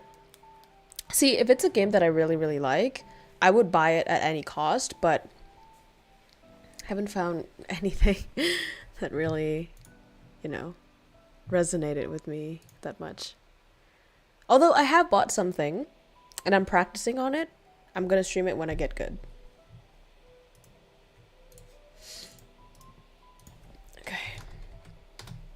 Alright, next question. I'm always that one member in a group project that neither carries or be the leader and carry the... Oh, I think they meant either. Had to lead them and tell them what to do. The semester I decided to quit carrying and start being that slack, low effort guy. Ended up failing 2 subjects. And just chill more in group projects. I literally answered this, but let me look you straight in the eye. I'm holding your shoulder and looking you straight in the eye. You have to carry. You just have to. Okay? And that doesn't mean that you're special. Alright? And it doesn't mean that other people are lazy or whatever the fuck. I don't give a damn if your team members are the most productive, like hard carry people. You still have to fucking carry. Okay? Okay? You're gonna look at me in my eyes and you're gonna promise me that you're gonna give me 100%, no matter how many fucking percent people give. That's the point. See, what people get wrong about group projects is they think, oh, it's a group project, meaning everyone has to work. And if people don't do their shit, then that's on them. Because I do my part of the job. That's where you're wrong. Okay? That's where you're wrong. I found, through my own experience, that the only time that the group project is going to succeed is when you bitch, are willing to do all of the project by yourself. That is the only way for you to secure the W, my guy. That is the only way. You know why? You can't fucking control other people, right? I mean, you're lucky that one person in the group is lazy and the rest are not. What if everybody is lazy? And fuck it, they are gonna be lazy. And what's wrong if they're lazy? You're gonna let other people fail your subject? That's stupid. Yo, you're letting other people decide your fate? No, baby girl. We're not gonna do that here. What we're gonna do is we're gonna do 100% of the project. We're willing. We're ready. Okay? You're going to go into that group project, and what you're gonna do, you're gonna inspire people, right? And again, this is not to change them, but accidentally, you're gonna be super proactive about it. You're willing to give 100%. You have to promise me that even if all of your members do nothing, you will do everything. That's the only way you're gonna get that A+. That's it. And again, worst case scenario, you do 100%, you get A+. And other people didn't don't even come at me with the other people don't deserve it because I did all of it. Who gives a fuck what other people had or deserved or whatever? Don't care about them. You're not living their life. You're not their judge or like jury. You know, who gives a fuck about other people? Yeah, you can report or you cannot. I actually don't give a fuck actually if my group members are lazy. I'll just do it because it's my grade, right? I'm not gonna let anybody give me a bad grade. So I'm gonna do everything. Now, the good scenario that could happen here is you give 100% and all of your members also work. Then your score is fucking out of this world. Like, can you fucking believe that? If everybody gives their 100%? So yeah, don't come at me with the I'm gonna be the slacking low guy. If you're the slacker and you fail your subject, that's on you. That's completely on you. Like, you deserve that. So there it is. What if their English is so bad and part and barely coherent? Then you're gonna do everything. That's it. Like, there is nothing wrong about doing everything. Why is it wrong to do everything? Yeah, no, I have that here too, man. Like, I have a lot of members who barely do anything. They didn't even show up. Do I give a fuck? No, I don't. I'm gonna do their part. I don't give a fuck. Like, the group projects are not impossible to be done by yourself. If you try your best, you can do that shit by yourself. So why are you limiting yourself to your part? Fucking overflow, man. If anybody is having an issue, I always say this to my group members, like, if I finish first, anybody need help, I'm gonna do it. Like, you have to say that. You have to be why don't you want to be the hero? Why don't you want to be the leader? Why don't you want to be the strongest one? Why not? You know?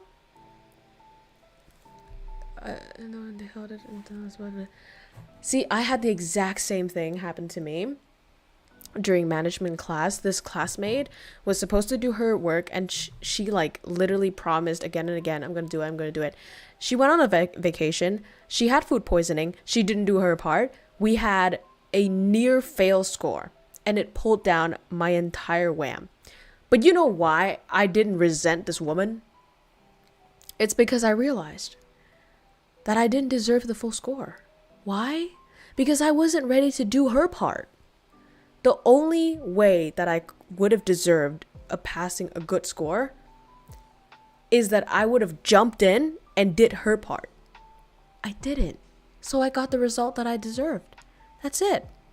I mean, maybe that's the point of group projects, you know, is that you're willing to carry your fallen soldiers, your disabled friend, you know, like your disabled soldier friend on the back, like both of their legs are cut off. You're gonna carry them and keep going, you know? That's what you gotta do. That's the only way to survive group projects, guys. Trust me. Okay? It's like taking on the responsibilities of others when you didn't have to. It's like Jesus Christ, you know? He took on everybody's suffering and everybody's sins. He didn't have to do that shit, but he's a messiah. That's the hero. That's the hero right there, guys. Like Naruto. Naruto didn't have to save everybody or save the village or become the greatest, but he did any fucking way. You know what I mean? Be like that. Also has to take into consideration KROWKO has a different mind. No, guys, no, wait, guys, trust, this is normal people shit. I'm a normal person. Oh, please, I'm not crazy.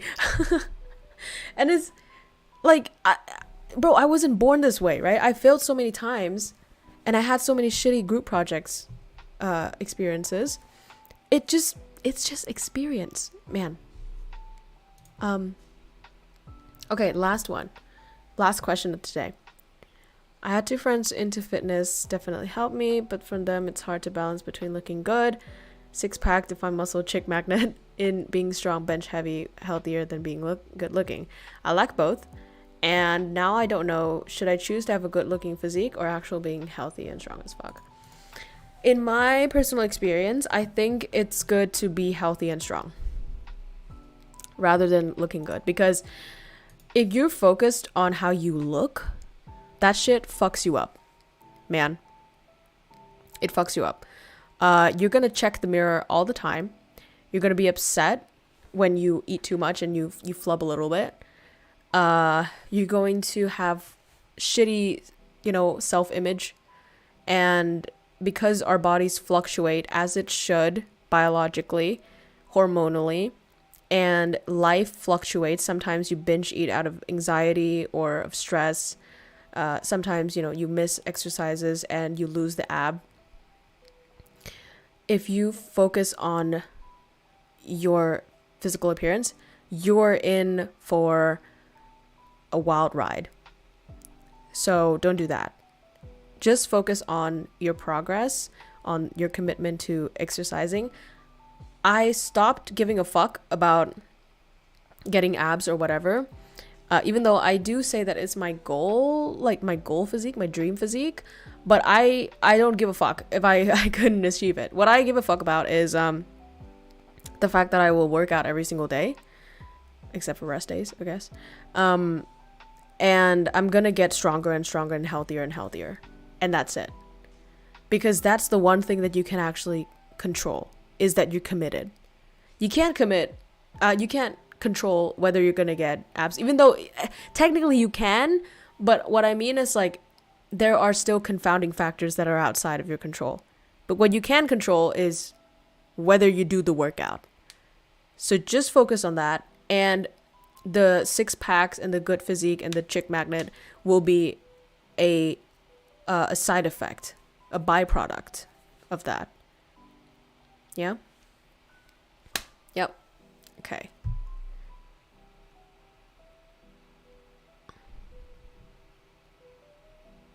All right. I think that will be it for today. It is, oh my god, 3 hours and a half of straight up talking.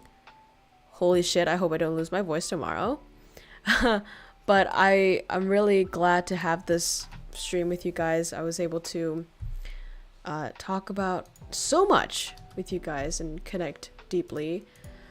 And I'm so glad that I could talk to you about the issue that's been on my mind about streaming and, you know, revenue and everything. And thank you, Demon, for also giving me an explanation. So yeah, I feel a lot better now, and I feel like at least I can contribute something to you guys, and I could be of help or be of value to you guys, and that's great. And you guys are always appreciated in my heart and soul, so remember that. And here's 100 motivation and energy and strength, and I'm holding out my hand right now. You can't see it, but take it from me, okay? And then, yeah, we're gonna get better, guys. It's only upwards from here. We only can get stronger from here. So let's do it, okay?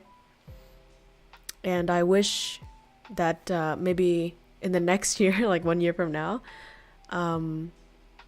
we'll do another Q&A stream, or maybe a report stream, and you guys can show off your progress to me. Okay? Cool. Thank you. Thank you, everybody. 見に来てくれてありがとうございました。また次の配信でお会いしましょう。おやすみなさい。Good night, everybody. Or good morning. はい。バイバイ. Yêu mọi người lắm. Ngủ ngon nha. Bye bye.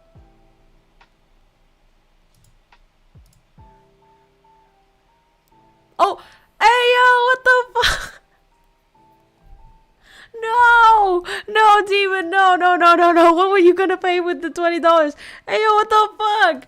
Yo, thank you. Holy shit, fuck. Okay, half of me feels really good, but half of me feels really bad. Is that actually gonna affect you a lot and your responsibility? If it does, I'm refunding. If it does, I'm refunding. Like I'm 10,000% serious. I'm not laughing right now. Donate more to make stream longer. This is not a donathon. Where is he? No. Demon, I can't sleep if you can't confirm.